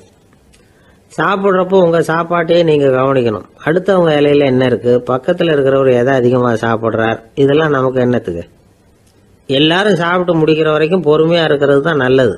நீங்கள் மட்டும் திடீர்னு பாதியில் எழுந்திரிச்சு பக்கத்தில் இருக்கிறவங்களுக்கு சங்கடமாக இருக்குமேங்கிறதெல்லாம் யோசிக்காமல் நீங்கள் பாட்டு எழுந்திரிச்சு போகக்கூடாது. பக்கத்தில் உள்ளவங்க உங்களை எழுந்திரிக்க சொன்னால் எழுந்திரிச்சு போகலாம். விருந்துகளில் சாப்பாட்டை வீணாக்கிறதே ஒரு நாகரிகமாக போட்டுது. இந்த காலத்தில் சாப்பாட்டுக்கே கஷ்டப்பட்டுக்கிட்டு பல பேர் இந்த உலகத்தில் இருக்கிறப்போ சாப்பாட்டை வீணாக்கிறது எவ்வளோ பெரிய மோசங்கிறத நினச்சி பார்க்கணும். வேணுங்கிற அளவுக்கு கேட்டு வாங்கி சாப்பிட்றது தான் முறை. விருந்தில் இந்த பஃபே அப்படின்னு சொல்லி ஒரு முறை சொல்கிறாங்கல்ல, அதாவது உணவு வகைகளையெல்லாம் பொதுவாக ஒரு இடத்துல வச்சுடுறது, நமக்கு தேவையானதை நாமே எடுத்துட்டு ஒரு தட்டில் போட்டுக்கிட்டு சாப்பிட வேண்டியது. இதில் கூட சில பேர் தேவைக்கு அதிகமாக எடுத்து போட்டுக்கிட்டு வீணாக்குறாங்க. சில சமயம் வந்து கடைசியாக சாப்பிட போகிறவங்களுக்கு எல்லா ஐட்டமும் கிடைக்காம போகலாம். அதை போய் பெருசு பண்ணிகிட்டு இருக்கக்கூடாது. என்ன சார் இந்த அளவுக்கு கூடவா நாகரிகம் தெரியாமல் இருக்கிறோம், இதை போய் பெருசாக சொல்ல வந்துட்டீங்களே அப்படின்னு நினைக்கலாம். ஒருத்தர் 2 பேருக்கு இந்த விவரம் தேவைப்படலாம். அவங்க காதலையும் இது விழட்டுமேங்கிறதுக்காக தான் இது. ஒரு பெரிய கல்யாண விருந்து நடந்துக்கிட்டு இருந்தது. விருந்து மண்டபத்து வாசலில் ஒருத்தர் நின்றுக்கிட்டு வர்றவங்களையெல்லாம் ரொம்ப மரியாதையாக வணங்கி உள்ளே அனுப்பி வச்சுக்கிட்டு இருந்தார். எப்படி தெரியுமா? வர்றவங்க கையெல்லாம் பிடிச்சி முத்தம் கொடுத்து அதுக்கப்புறம் உள்ளே அனுப்பி வச்சுக்கிட்டு இருந்தாராம். கூட்டம்லாம் முடிஞ்சதுக்கப்புறம் அவர்கிட்ட போய் கேட்டிருக்கிறாங்க, சார் நானும் எவ்வளவோ விருந்துகளுக்கு போயிருக்கிறேன், இருந்தாலும் இவ்வளவு மரியாதையாக வர்றவங்க கைக்கெல்லாம் முத்தம் கொடுத்து வரவேற்கிறத இங்கே தான் பார்க்குறேன் அப்படின்னு சொன்னாங்க. அதுக்கு அவர் சொன்னார், அட போங்க சார், நான் முத்தம் கொடுக்கல, முந்தின பந்திக்கு வந்து சாப்பிட்டவங்களே அடுத்த பந்திக்கும் வர்றாங்களான்னு மோந்து பார்த்து அனுப்பி வச்சுக்கிட்டு இருந்தேன் அப்படின்னார்.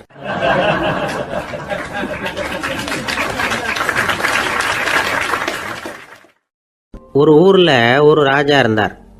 பெரிய அரண்மனையில் தான் இருக்கிறார். எல்லா வசதியும் இருந்தது.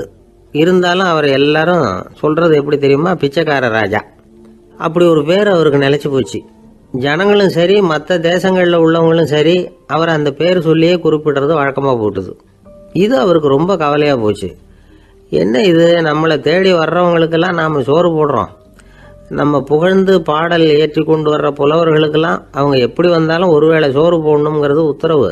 இவ்வளவுலாம் செஞ்சும் நம்மளை போய் பிச்சைக்கார ராஜான்னு எல்லாரும் சொல்கிறாங்களே, அது ஏன், எதுக்காக இப்படி சொல்கிறாங்க? இதுதான் ராஜாவுக்கு குழப்பம். சரி, இதை பற்றி நம்ம அமைச்சர்கள் கிட்ட கேட்கலாமா அப்படின்னு யோசனை பண்ணார். இந்த விஷயத்தை போய் அவங்ககிட்ட எப்படி கேட்கறதுன்னு அவருக்கு தயக்கமாக இருந்தது. கௌரவ குறைச்சலாக தெரிஞ்சுது அவருக்கு. சரி, சாதாரண குடிமக்கள் கிட்ட இதை பற்றி கேட்கலாமா அப்படின்னு யோசனை பண்ணார். கேட்கலாம், ஆனால் அவங்க யாரும் ராஜா முன்னாடி வந்து நின்று தைரியமாக பேசக்கூடிய அளவுக்கு இல்லை. ராஜாவோட குழப்பம் நாளுக்கு நாள் அதிகமாக போச்சு. கடைசியாக அவர் ஒரு முடிவுக்கு வந்தார். அதாவது இதை பற்றி ஒரு பிச்சைக்காரங்கிட்டே கேட்டு பார்த்துட்டா என்ன. இதுதான் அவர் பண்ண முடிவு. உடனே மாறு வேஷம் போட்டுக்கிட்டு நகர்வலம் போனார். ஒரு பிச்சைக்காரனை கண்டுபிடிச்சார். இதை பாருப்பா, நம்ம ராஜாவை எல்லாரும் பிச்சைக்கார ராஜான்னே சொல்கிறாங்களே, அதுக்கு என்ன காரணமாக இருக்கும் அப்படின்னு கேட்டார். அதுக்கு அவன் சொல்கிறான், இதுக்கான பதிலை இன்னும் ஒரு 30 நாளில் சொல்கிறேன் அப்படின்னா. உடனே இவருக்கு சந்தோஷம். உண்மையை அவங்ககிட்ட சொன்னார். நான் வேற யாரும் இல்லை, நான் தான் இந்த நாட்டு ராஜா. இப்போ நீ என் கூடவே வந்துடு, அரண்மனையிலேயே தங்கிக்கோ. 30 நாள் கழித்து எனக்கு பதில் சொல்லிவிட்டு அதுக்கப்புறமா நீ போகலாம் அப்படின்னு சொல்லி அழைச்சிட்டு வந்துட்டார். அரண்மனையில் ஒரு மூலையில் அவன் தங்கறதுக்கு இடம் கொடுத்தார். தினம் 2 வேளையும் இவனுக்கு சோறு போடுங்க அப்படின்னு உத்தரவு போட்டார். ராஜா கொடுத்த இடத்துல போய் உக்காந்துக்கிட்டான் அந்த பிச்சைக்காரன். தினமும் அந்த அரண்மனையில் நடக்கிறதையெல்லாம் கவனிச்சுக்கிட்டு வந்தான். வேளைக்கு சாப்பாடு வரும், சாப்பிட்டுக்கிட்டு இருக்கான். இப்படி 30 நாள் முடிஞ்சுது. ராஜா வந்தார். என்ன, என்னோட கேள்விக்கு பதில் என்னன்னு கண்டுபிடிச்சிட்டியான்னார். கண்டுபிடிச்சிட்டேன்னா. என்ன எல்லாரும் பிச்சைக்கார ராஜான்னு சொல்கிறாங்களே, அது நியாயமாக படுதா உனக்குன்னு கேட்டார். நியாயமாக தான் படுது, சந்தேகம் இல்லாமல் நீங்கள் பிச்சைக்கார ராஜா தான். என்னதான் நீங்கள் வசதியோடவும் படைபலத்தோடவும் இருந்தால் கூட நீங்கள் எங்கள் வர்க்கத்தை சேர்ந்த ஆசாமி தான் அப்படின்னு அடித்து சொல்லிவிட்டான் அந்த ஆள். ஏனால் அப்படி சொல்கிறேன்னு கேட்டார் இவர். அரசே, ஒரு உண்மையை கண்டுபிடிச்சி சொல்கிறதா நான் உங்ககிட்ட சொன்னேன். நீங்கள் ராஜ பரம்பரைன்னா உடனே உங்கள் கழுத்தில் கிடக்கிற முத்து மாலையை கழட்டி பரிசாக கொடுத்துருப்பீங்க, பொண்ணையும் மணியையும் கொடுத்துருப்பீங்க. ஆனால் நீங்கள் அப்படி செய்யலை. என்னை ஒரு மூலையில் உட்கார வச்சு 2 வேளை சோறு போட சொன்னீங்க. உங்களை தேடி யார் வந்தாலும், யார் வந்து பாராட்டி பேசினாலும் அல்லது பிரச்சனைகளை சொன்னாலும் நீங்கள் செய்கிற ஒரே காரியம் சோறு போடுறது தான். பிச்சைக்காரனுக்கு சோறு மட்டும்தான் உலகம். உங்கள் விஷயத்திலையும் நீங்கள் அப்படி தான் நினைக்கிறதாக தெரியுது. நல்லா கவனிங்க. எந்த ஒரு பிரச்சனைக்கும் சோறு தான் முடிவுன்னு நினைக்கிறீங்க பாருங்க. நீங்கள் சந்தேகமில்லாத எங்களை சேர்ந்த ஆளு தான் அப்படின்னுட்டான் அந்த பிச்சைக்காரன். அதுக்கப்புறம் தான் அந்த ராஜா தன்னுடைய தவறுகளை எல்லாம் தேர்த்திக்கிட்டாராம். பசின்னு வர்றவங்களுக்கு சோறு தான் போடணும், அது தப்பு இல்லை. பாராட்ட வர்றவங்களுக்கெல்லாம் சோத்தையே போட்டு அனுப்புனா இப்படி தான் பேர் வரும். எனக்கு தெரிஞ்ச ஒருத்தர் தினமும் யாராவது ஒருத்தரை தன் வீட்டுக்கு அழைச்சிட்டு போவார், சாப்பாடு போட்டு அனுப்புவார். முன்னறிவிப்பு இல்லாமல் திடீர்னு ஒரு விருந்தாளியோட வீட்டில் போய் இவர் நிற்கிறது வழக்கம். அந்த அம்மாவும் இவருக்காக தயார் பண்ணி வச்சிருந்ததை இவர் அழைச்சிட்டு வந்திருக்கிற விருந்தாளிக்கு போட்டுருவாங்க. விருந்தாளி சாப்பிட்டுட்டு போனதுக்கப்புறம் இவர் மனைவி கிட்ட உனக்கு சிரமம் வேணாம் அப்படின்னு சொல்லிவிட்டு பக்கத்தில் உள்ள ஒரு ஹோட்டலுக்கு போய் காசு கொடுத்து சாப்பிட்டுட்டு வந்துடுவார். பல நாள் இப்படி நடக்கும். ஒரு நாள் அவரை தனியாக கூப்பிட்டுக்கிட்டு போய் ஏன் இப்படி பண்ணுறீங்கன்னு கேட்டோம். அதுக்கு அவர் சொல்கிறாரு, எங்கள் வீட்டு சாப்பாட்டிலேருந்து தப்பிக்கிறதுக்கு எனக்கு வேற வழி எதுவும் தெரியல சார், அதனால தான் இப்படி பண்ணிட்டு இருக்கிறேன் அப்படின்னார் ரொம்ப பரிதாபமா.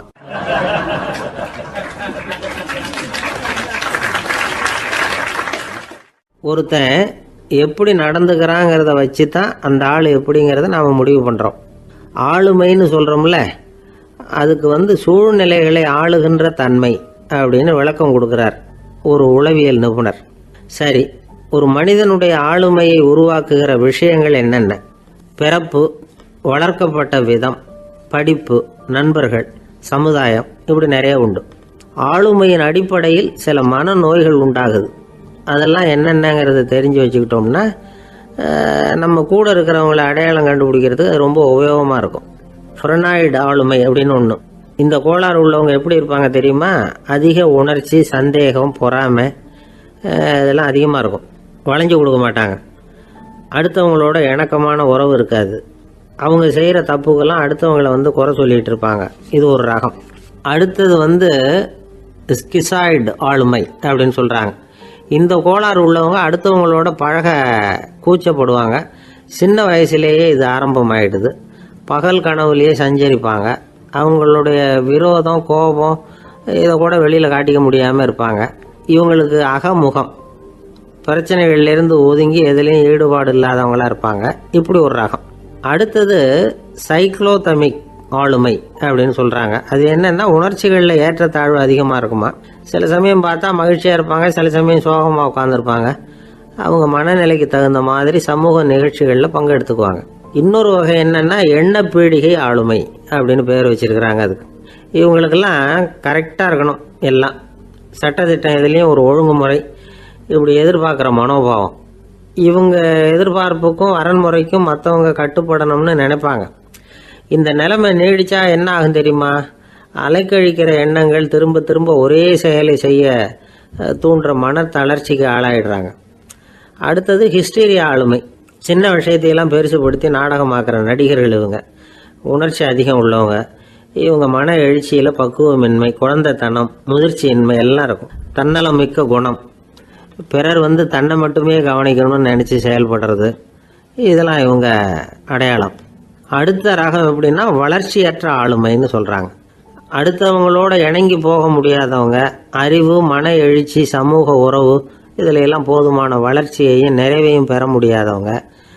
இவங்களால வாழ்க்கையில் முன்னேற முடியாது. பிச்சைக்காரங்க, குற்றவாளிகள் இவங்ககிட்டெல்லாம் இது மாதிரியான ஆளுமை அதிகமாக இருக்குமா. அடுத்தது என்னென்னா சோர்வுடைய ஆளுமை. எதுலேயும் உற்சாகம் இல்லாமல் சோர்ந்து போயிருப்பாங்க. அதுக்கெல்லாம் நமக்கு வலிமை இல்லைப்பா அப்படின்னு சொல்லிட்டு இருப்பாங்க. சின்ன விஷயங்களுக்கெல்லாம் அதிர்ச்சி அடையிறது, வாழ்வின் சுவையை அனுபவிக்க முடியாதவங்க. இன்னொரு ரகம் இது கொதித்தெழும் ஆளுமைங்கிறாங்க. எதுக்கு எடுத்தாலும் ஆத்திரம், குரோதம், வன் செயல் இதிலெல்லாம் ஈடுபாடு இப்படி உள்ளவங்க. நத்தை வகை ஆளுமை அப்படின்னு ஒன்று. அடுத்தவங்க மேலே விரோதம் இருக்கும், அடிக்கணுங்கிற எண்ணம் இருக்கும். ஆனால் அதை அப்படியே வெளியில் காட்டாமல் அதே சமயம் அமைதியான முறையில் வெறுப்பை வெளிக்காட்டுற ரகம். இவங்கெல்லாம் பேசாமல் கம்முன்னு இருந்துக்கிட்டே நினைச்சதை நிறைவேற்றிக்கிடுவாங்க. முன்ஜாக்கிரதை ஆளுமை அப்படின்னு ஒரு ரகமா. பாதுகாப்பின்மை, சந்தேகம், முழுமையின்மை, அறவேக்காட்டுத்தனம் இந்த மனப்போக்கு அதிகமாக இருக்கிறதுனால அகம்பாவம், புடிவாதம், எச்சரிக்கை எல்லாம் அளவுக்கு மீறி இருக்கும். இதுவரைக்கும் நாம் பேசிக்கிட்டு இருந்த ஆளுமை பண்புகள் அளவுக்கு அதிகமாக போயிட்டுதுன்னா ஆளுமை கோளாறுகள் ஏற்படும். அதன் அடிப்படையில் மனவியாதிகள் வருமா. அதனால் இணக்கமான, எல்லாரும் விரும்புகிற இயல்பான ஆளுமையை பெறுவதற்கு நாம் முயற்சி செய்யணும் அப்படிங்கிறது மனோதத்துவ நிபுணர்களுடைய ஆலோசனை. ஒருத்தர் ஒரு மனோதத்துவ டாக்டரை தேடிட்டு வந்தாராம். டாக்டர், எனக்கு மனசில் ஏதோ வியாதி, ஆளுமை கோளாறு, அதாவது எனக்கு சீக்கிரமாக செத்து போனால் தேவையில்லைன்னு தோணுது அப்படின்னாராம். உடனே அந்த டாக்டர், சரி அப்படின்னா இங்கே இருங்க, நான் வைத்தியம் பார்க்குறேன் அப்படின்னாராம்.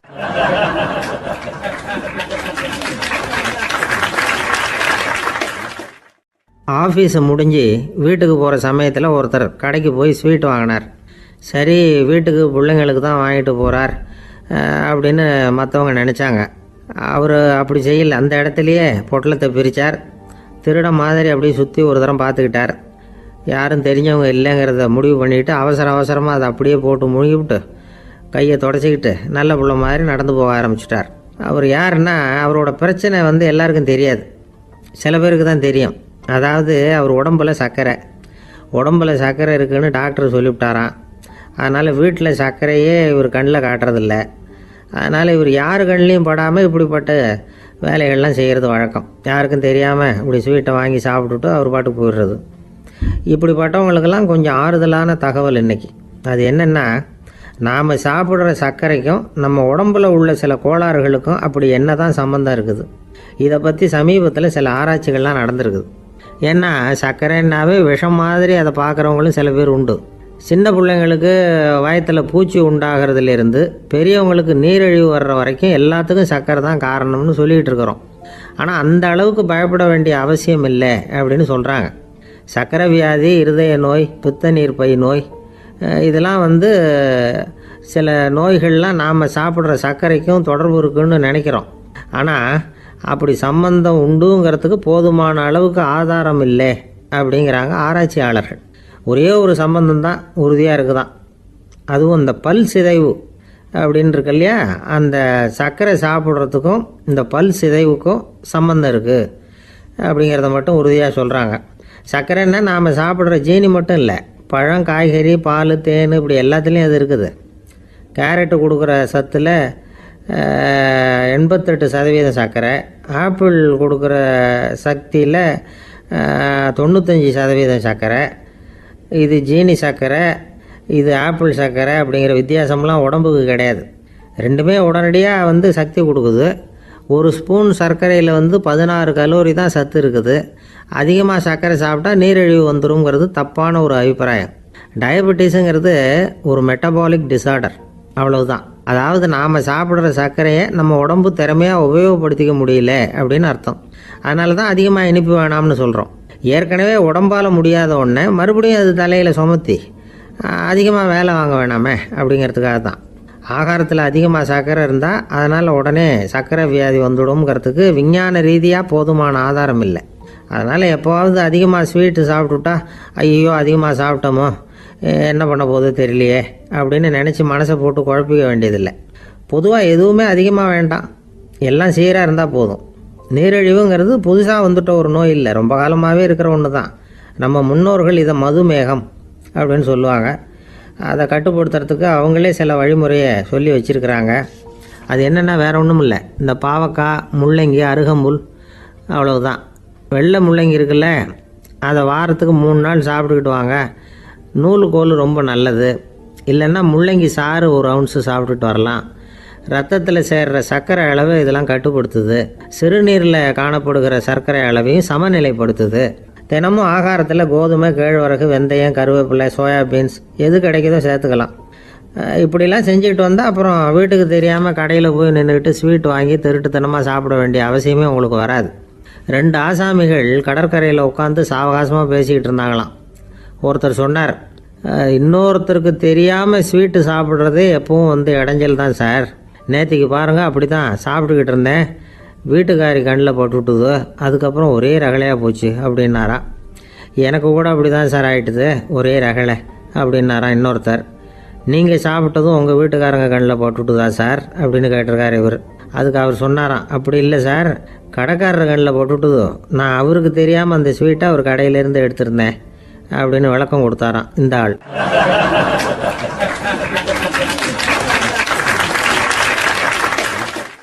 ஒருத்தர் முகத்தை தொங்க போட்டுக்கிட்டு ஒரு மாதிரியாக வந்தார். என்ன விஷயம்னு விசாரித்தேன். என்னுடைய நண்பன் ஒருத்தங்கிட்ட கருத்து வேறுபாடு, இனிமேல் நமக்குள்ளே எந்த சம்மந்தமும் வேணாம்னு நட்பை முறிச்சிட்டு வந்துட்டேன்னா. நண்பர்கள்னு இருந்தால் கருத்து வேறுபாடு வரத்தான் செய்யும்னு. கருத்து வேறுபாடு வராமல் இருக்கிறதுக்கு ஏதாவது வழி உண்டா அப்படின்னு கேட்டாங்க. அதை பற்றி நிபுணர்கள் சில யோசனைகளை சொல்லியிருக்கிறாங்கன்னு. முதல் விஷயம் என்னென்னா, உங்கள் நண்பனுக்கு ஒரு செய்தி சொல்லணும்னா அதை நீங்களே நேரடியாக சொல்லுங்கள், அல்லது உங்கள் கைப்பட கடிதம் எழுதுங்க. அதாவது நேரடி தொடர்பு முக்கியம். அதை விட்டுட்டு இன்னொருத்தர் மூலமாக நண்பர்களுக்கு செய்தி அனுப்புனா நீங்கள் சொல்கிற செய்தி அப்படியே போய் சேராது, அது சேதமாயிடும். கூட்டி குறைச்சி சொல்லிவிடுவாங்க, அது குழப்பத்தில் கொண்டாந்து விட்டுரும். இது ஒரு யோசனை. 2வது யோசனை என்னென்னா, நீங்கள் ஒரு நல்ல காரியத்தை செய்யும் பொழுது உங்கள் நண்பரையும் சேர்த்துக்குங்க, அவருக்கும் அதில் ஒரு ஈடுபாட்டை உருவாக்குங்க. 3வது யோசனை, நம்ம பக்கத்தில் இருக்கிற நண்பர் மகிழ்ச்சி அடைகிற மாதிரி ஏதாவது செய்யணும். சின்ன சின்ன செயல்களாக இருந்தாலும் பரவாயில்ல, அவர் நமக்கு எதுவும் செய்யலையே, நாம் எதுக்கு செய்யணும் அப்படின்னு நினச்சிக்கிட்டு இருக்கக்கூடாது. 4வது யோசனை என்னென்னா, உங்களுக்கு ஒரு பிரச்சனையா அல்லது உங்கள் நண்பருக்கு ஒரு பிரச்சனையா, எதுவாக இருந்தாலும் 2 பேரும் சேர்ந்து உட்காந்து ஆலோசனை பண்ணுங்கள். நம்ம யோசனையும் கேட்கப்படுதே அப்படிங்கிற நினைப்பே அவருக்கு ஒரு மன நிறைவை உண்டாக்குமா. 5வது யோசனை, உங்கள் நண்பர் ஏதோ ஒரு காரியத்தை செய்கிறார், நீங்கள் உடனே அவசரப்பட்டு நீ செய்கிறது தப்புன்னு தீர்ப்பு சொல்லக்கூடாது. அவர் அதை செய்யறதுக்கான நியாயங்கள் எவ்வளோ இருக்கும், அதை புரிஞ்சுக்கிறதுக்கு முயற்சி பண்ணணும். 6வது யோசனை, உங்கள் நண்பர் என்ன சொன்னாலும் அதை பொறுமையாக கேளுங்க. அவர் சொல்கிறத புரிஞ்சுக்கணும், அவர் சொல்ல விரும்புகிறத புரிஞ்சுக்கணும், அவர் சொல்ல முடியாமல் தவிக்கிறதையும் புரிஞ்சுக்கணும். இப்படி 3 விதமாகவும் அவரை புரிஞ்சுக்கிட்டு அதுக்கு தகுந்த மாதிரி செயல்படணும். 7வது யோசனை என்னென்னா, உங்கள் நண்பர் உங்ககிட்ட ஏதோ ஒரு கருத்தை சொல்கிறார், அது உங்களுக்கு பிடிக்கல, அதுக்காக உடனே நீ சொல்கிறது சரியில்லை, நான் ஒத்துக்க மாட்டேன் அப்படின்லாம் மறுத்துக்கிட்டு இருக்கக்கூடாது. அவர் சொல்கிறத கேட்கணும், பொறுமையாக சிந்திக்கணும், அதுக்கப்புறம் பதில் சொல்லணும். இப்படிலாம் நடந்துக்கிட்டால் நண்பர்களுக்குள்ள கருத்து வேறுபாடு வர்றதுக்கு வாய்ப்பே இருக்காது அப்படின்னு வல்லுநர்கள் தொகுத்து சொல்லியிருக்கிறாங்க இந்த யோசனைகளை. எனக்கு தெரிஞ்ச சில நண்பர்கள் உண்டு, அவங்களுக்குள்ளேயும் கருத்து வேறுபாடுகள் வராமல் இருக்கிறதுக்கு சில நுட்பங்களை கையாளுறது உண்டு. ஒருத்தர் சொன்னார், அந்த டாக்டர் சின்ன வயசுலேருந்து என் கூட பழகினவர், நாங்கள் 2 பேரும் இணை பிரியாத நண்பர்கள். இருந்தாலும் எனக்கு உடம்பு சரியில்லைன்னா நான் அவர்கிட்ட வைத்தியம் பார்த்துக்க மாட்டேன் அப்படின்னார் ஒருத்தர். ஏன் அப்படின்னு கேட்டேன். எங்கள் நட்பு கெட்டுப்படக்கூடாது இல்லையா, அதனால தான் அப்படின்னார் இவர்.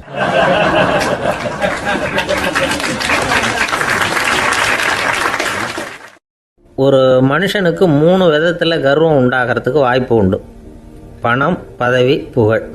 பணம் அதிகமாக வந்தால் கர்வம் வரலாம், பதவி பெருசாக வந்துட்டுதுன்னா கர்வம் வரலாம், புகழ் அதிகமாக போனாலும் கர்வம் வரலாம். இந்த 3 வகையான கர்வத்துக்கும் இடம் கொடுக்காம இருக்கிறாங்க பாருங்க, அவங்க தான் சிறந்த மனிதர்கள். ஒரு பெரிய பொறுப்பில் இருக்கிறவங்களுக்கு கர்வம் வந்துடக்கூடாது. அப்படி வந்துட்டுதுன்னா அது எல்லாருக்கும் இடைஞ்சல். ஒரு ராஜா இருந்தார். அவர் ஒரு நாள் தன்னுடைய தலைநகரத்தை சுற்றி வந்துக்கிட்டு இருந்தார். ஒரு இடத்துல ஒரு அழகான நிலத்தை பார்த்தார். ஆஹா, இந்த இடத்துல நமக்குன்னு ஒரு மாளிகையை கட்டினா எவ்வளோ நல்லா இருக்கும் அப்படின்னு நினச்சார். ராஜா நினச்சா அது முடியாத காரியமா? சரி, இந்த நிலம் யாருக்கு சொந்தம்னு விசாரிங்க அப்படின்னார் பக்கத்தில் இருந்தவங்கக்கிட்ட. அவங்கெல்லாம் ஓடி போய் விசாரித்தாங்க. அந்த இடம் ஒரு வயசான கிழவிக்கு சொந்தம், வயசான அம்மாவுக்கு சொந்தமாக. அந்த அம்மா தான் அதில் ஒரு குடிசையை போட்டு குடியிருந்துகிட்டு இருக்கிறாங்க. சரி, அந்த நிலத்துக்கு ஒரு விலையை நிர்ணயம் பண்ணி அதை அந்த வயசான அம்மாக்கிட்ட கொடுத்துருங்கோ அப்படின்னு உத்தரவு போட்டார் ராஜா. ஆனால் அந்த அம்மா, இது எங்கள் பூர்வீக இடம், இதை விற்க மாட்டேன் அப்படின்னு சொல்லிவிட்டுது. சரி, 2 பங்கு விலை கொடுக்குறோம்னு சொல்லி பாருங்க அப்படின்னாங்க. அப்படியே சொன்னாங்க அரண்மனை ஆட்கள்.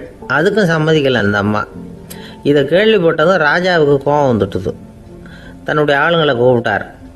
போய் அந்த குடிசையை பிரிச்சேரிங்க, காசெல்லாம் ஒன்றும் கொடுக்காதீங்க அப்படின்னு கத்தினார். அவ்வளோதான். அடுத்த நிமிஷம் அரண்மனை ஆசாமிகள் போனாங்க, குடிசையை பிரித்து எரிஞ்சாங்க. அந்த வயசான அம்மா இருக்கு, அதுவும் அந்த இடத்த விட்டு துரத்தி விட்டாங்க. அந்த இடத்துல ஒரு அரச மாளிகையை கட்டி முடிச்சிட்டாங்க. அந்த வயசான அம்மா பாவம், ராஜாவே இப்படி பண்ணால் யாருக்கிட்ட போய் முறையிட முடியும்? ஒரு ஞானி இருந்தார், அவர்கிட்ட போய் சொன்னாங்க. அவர் இவங்க சொன்னதை கேட்டு மனசில் வச்சுக்கிட்டார். ஒரு நாள் அந்த ராஜாவே இந்த ஞானியை கூப்பிட்டார். புதுசாக ஒரு மாளிகை கட்டியிருக்கிறேன், வந்து பாருங்கன்னு. சரின்னு சொல்லி இந்த பெரியவர் ஒரு நாள் இந்த மாளிகைக்கு போனார். சும்மா போகல, ஒரு கழுதையையும் ஓட்டிகிட்டு போனார். கொஞ்சம் சாக்குகள், வெத்து சாக்கு, அதையும் எடுத்து கழுதை முதுகில் போட்டு கழுதையை ஓட்டிகிட்டு போகிறார். ராஜா பார்த்தார். அவருக்கு இது ஆச்சரியமாக இருந்தது. என்ன இது, மாளிகைக்கு வந்துட்டு போங்கன்னு கூப்பிட்டா கழுதை சாக்கு இதெல்லாம் கொண்டு வராரே, ஒன்றும் புரியலையேன்னு நினச்சார். எதுக்காக இதெல்லாம்னு கேட்டார். அரசருடைய தோட்டத்திலேருந்து கொஞ்சம் மண் எடுத்துகிட்டு போகிறதுக்கு ஆசைப்பட்றேன், அதுக்கு நீங்கள் அனுமதி கொடுக்கணும் அப்படின்னாரு இவர். இது என்ன வேடிக்கையான கோரிக்கையாக இருக்குது அப்படின்னு நினச்சார் ராஜா. இருந்தாலும் மண் தானே கேட்குறாரு, எடுத்துகிட்டு போகட்டுமே அப்படின்னு நினச்சார். சரின்னு அனுமதி கொடுத்தார். அந்த பெரியவர் தோட்டத்துக்கு போனார், மண்ணை வெட்டினார், சாக்கில் போட்டு நிரப்புனார். ராஜாவை கொஞ்சம் கிட்ட வாங்கன்னு கூப்பிட்டார். இந்த மண் மூட்டையை தூக்கி கழுதையோட முதுகில் வைக்கணும், கொஞ்சம் உதவி பண்ணுங்கன்னார். ஓ, பண்ணுறேனே அப்படின்னு சொல்லி ராஜா கிட்ட போனார். மூட்டையை தூக்கி பார்க்குறாரு, முடியல, திணறி போயிட்டார். இப்போ அந்த ஞானி பேசினாராம். அரசே, இந்த ஒரு சாக்கு மண்ணையே உங்களால் தூக்க முடியல, அந்த கிழவிகிட்ட இருந்து அந்த அக்கிரமமாக அபகரித்த இந்த தோட்டம் பூராவையும் சுமக்கணும்னு ஆசைப்படுறீங்களே, அது உங்களால் முடியுமா அப்படின்னு கேட்டாராம். ராஜா யோசனை பண்ண ஆரம்பித்தார். தன்னுடைய செயலுக்காக வருத்தப்பட்டாராம். அந்த வயசான அம்மாவை உடனடியாக வரவழைச்சார். தாயே, தப்பு பண்ணிட்டேன், என்னை மன்னிச்சுக்குங்க, இன்னையிலேருந்து இந்த மாளிகையும் தோட்டமும் உங்களுக்கு தான் சொந்தம் அப்படின்னு சொல்லிவிட்டாராம். போகிறப்ப இந்த உலகத்திலேருந்து எண்ணத்தை எடுத்துகிட்டு போக போகிறோம், அதனால் ரொம்பவும் அலட்டிக்க வேண்டியதில்லை, கர்வப்பட வேண்டியதில்லை அப்படிங்கிறது ஒரு பெரிய உபதேசம். ஒரு பெரிய மனுஷன் சாக கிடந்தார், ரொம்பவும் அழுதார். ஏன் அழறீங்க அப்படின்னு கேட்டாங்க சுற்றி இருந்தவங்க. நான் சாகிறதுக்காக கவலைப்படலை, நான் நம்ம ஜனங்களுக்காக எவ்வளவோ காரியம்லாம் செஞ்சுக்கிட்டு வந்தேன்.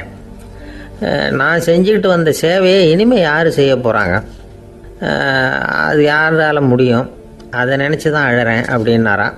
ஒருத்தர் முன்னாடி வந்தார். அதுக்காக நீங்கள் கவலைப்படாதீங்க, உங்கள் சேவையை தொடர்ந்து செய்கிறதுக்கு என்ன மாதிரி இளைஞர் பட்டாலும் தயாராக இருக்குது, இருந்தாலும் எங்கள் கவலை என்னென்னா அப்படின்னு இழுத்தார். என்ன சொல்லுங்கன்னு கேட்டார் அவர். நீங்கள் இது வரைக்கும் என்ன சேவை செஞ்சுக்கிட்டு வந்தீங்க, அதுதான் எங்களுக்கு இன்னமும் புரியாத புதிராக இருக்குது அப்படின்னாராம் அவர்.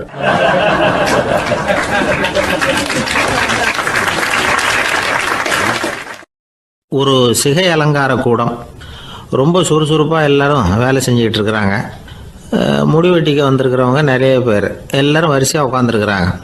அந்த சமயத்தில் திடீர்னு கதவை திறந்துக்கிட்டு ஒருத்தர் உள்ளே வர்றார்.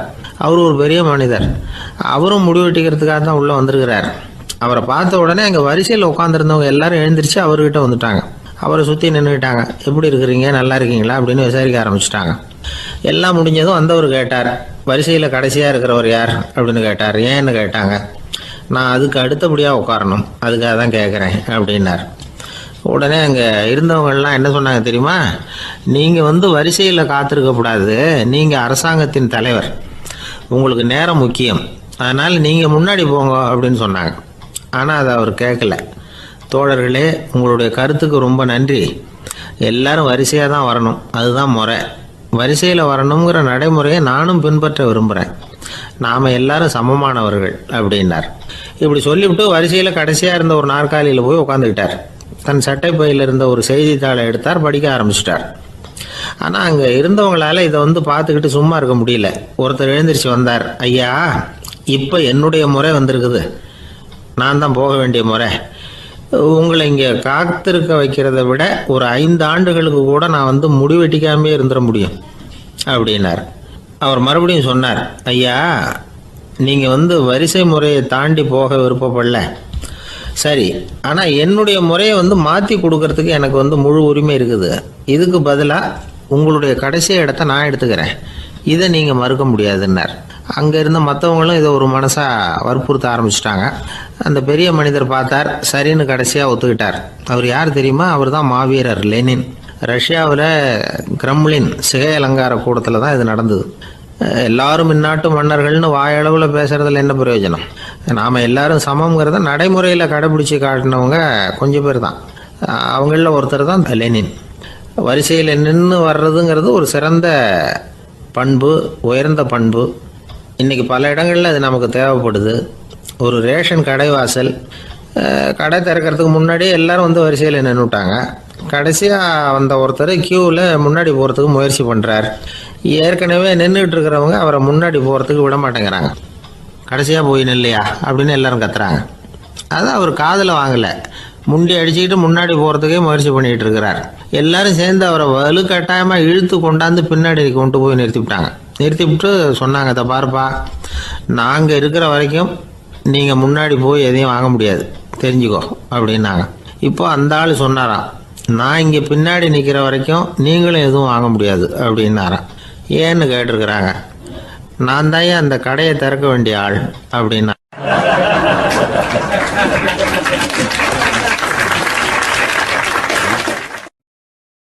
ஒரு நண்பர் அவசரமாக என்கிட்ட ஓடி வந்தார். அப்புறம் சொன்னார், என்னால் நம்பவே முடியல சார், என் பையனா இப்படி அப்படின்னு சொல்லி ஆச்சரியப்பட்டார்.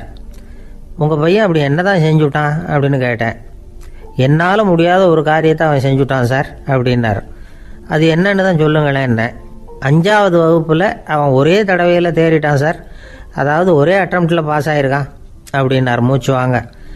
கஷ்டப்பட்டு பரீட்சை எழுதுனது அவன், இவருக்கு ஏன் மூச்சு வாங்குது? நம்மால் செய்ய முடியாத ஒரு காரியத்தை இன்னொருத்தர் செய்யும் பொழுது அது நமக்கு ஆச்சரியமாக இருக்குது. சர்க்கஸ் பார்க்குறோம், ஒருத்தர் அந்த இடத்துல தொங்குறார், அது நமக்கு ஆச்சரியம். ஏன்னா அது நம்மால் முடியாத காரியம். நம்மால் முடியாத ஒன்றை அடுத்தவர் எளிதாக செய்யும் பொழுது நாம் மருள்வது இயற்கை. இதை தான் தொல்காப்பியம் மருட்கை அப்படின்னு சொல்லுது. இந்த வியப்பு இருக்குதே, இது 4 வகையில் ஏற்படுறதாக தொல்காப்பியம் சொல்லுது. அது என்ன 4 வகை? முதல் வகை எப்படின்னா, புதுமையான அரிய செயல்களை செய்கிறது. 2வது வகை என்னென்னா பெரும் செயல்களை செய்கிறது. 3வது வகை என்னென்னா மிக நுட்பமான செயல்களை செய்கிறது. 4வது வகை என்னென்னா ஆக்கம் தரும் செயல்களை செய்கிறது. புதுமை, பெருமை, சிறுமை, ஆக்கமோடு மதினம் சாலா மருட்கை 4 அப்படிங்கிறது தொல்காப்பியம். இன்றைக்கி விஞ்ஞானம் புதுசு புதுசாக எதையோ கண்டுபிடிக்குது. ஆரம்பத்தில் அது ஆச்சரியமாக இருக்குது, அப்புறம் அது நமக்கு பழகி போடுது. வானொலி பெட்டி புதுசாக வந்தப்போ ஒரு பெட்டி பேசுதுங்கிறது எவ்வளோ பெரிய ஆச்சரியம். இப்போ யாரும் அதை ஆச்சரியமாக பார்க்குறதில்ல. மதினம் சாலா மருட்கை அப்படின்னு ஒரு சொற்றொடர் வருது பாருங்க, அதில் கருத்தாழம் உண்டு. எதை பற்றியும் போதுமான அளவு புரிந்து கொள்ளாத போது ஒருத்தர் ஆச்சரியப்படுறார். புரிந்து கொண்ட பிறகு ஆச்சரியம் மறைஞ்சு போடுது. மிக நுட்பமான செயல்களும் நம்ம ஆச்சரியப்பட வைக்கும். ஒரு அரிசியில் ஒரு திருக்குறள் எழுதி காட்டுறாங்க, ஒரு முட்டை ஓட்டுக்குள்ளே ஓவியம் தீட்டி காட்டுறாங்க. கருங்கல் சிற்பங்களில் எவ்வளவு நுட்பமான வேலைப்பாடுகளை எல்லாம் பார்த்து ஆச்சரியப்படுறோம். இது மாதிரி ஆக்கப்பூர்வமான அரிய செயல்களை செய்கிறது கூட வியப்பை உண்டு பண்ணும். குப்பை கூலங்களை கூட வாழ்க்கைக்கு பயன்படுகிற பொருளாக மாற்றுகிறவர்கள் இருக்காங்க, அவர்களுடைய செயல் வியப்பு அளிக்குது. இடைக்காட்டு சித்தர் பாடின 30 நூலில் வர்ற ஒரு பாடல், ஆற்றல் பிறர் அறிதலின் அகம் கிளர்வு உறுதலின் கற்று அறி பாணர் கழுமிய கோடலின் தோற்றம் உருகவே போற்றல் சால் வியப்பே. ஒருத்தருடைய ஆற்றல் தெரியாமல் இருந்தது, அவருடைய அரிய செயலை பார்க்கும் பொழுது வியப்பாக இருந்தது, மனசுக்குள்ள கிளர்ச்சி. பாவலர்கள் இவர்களுடைய புகழை பாடி மற்றவர்களும் தெரிந்து கொள்ளுமாறு செய்கிறார்கள் அப்படிங்கிறது தான் ஒரு யதார்த்தமான உண்மை. ஆக எல்லா வகையிலும் மக்கள் தங்களுடைய வாழ்க்கையில் முன்னேறுவதற்கான வழிகாட்டுகிற ஒரு மெய்ப்பாடு தான் வியப்புங்கிறது. இந்த காலத்தில் நம்ம எப்படியெல்லாம் ஆச்சரியப்பட வைக்கிறாங்க. ஒரு ஆளை பிடிச்சி ஜெயிலில் கொண்டு வந்தாங்க. ஜெயில் அதிகாரி அவனை ரொம்ப ஆச்சரியமாக பார்த்தாரான். இவன் கேட்டான், ஏன் சார் அப்படி பார்க்குறீங்க, நான் இப்போ இங்கே வர்றது உங்களுக்கு ஆச்சரியமாக இருக்குதா அப்படின்னு கேட்டிருக்கான். இதுக்கு ஜெயில் அதிகாரி சொல்லியிருக்கார், நீ இப்போ இங்கே வந்ததில் எனக்கு ஒன்றும் ஆச்சரியம் இல்லைப்பா, ஏற்கனவே நீ இங்கேருந்து விடுதலையாகி போய் 6 மாதம் ஆச்சு, இவ்வளவு லேட்டாக வர்றியே அதுதான் எனக்கு ஆச்சரியமாக இருக்குது அப்படின்னாராம்.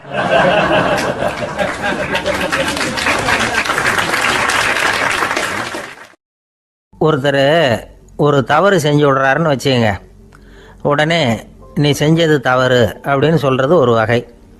அதுக்கு பதிலாக எது சரின்னு அவர் புரிந்து கொள்ள உதவி செய்கிறது இன்னொரு வகை. இந்த 2வது வகை இருக்குது பாருங்கள், நிர்வாக இயலில் இது ரொம்ப முக்கியம்.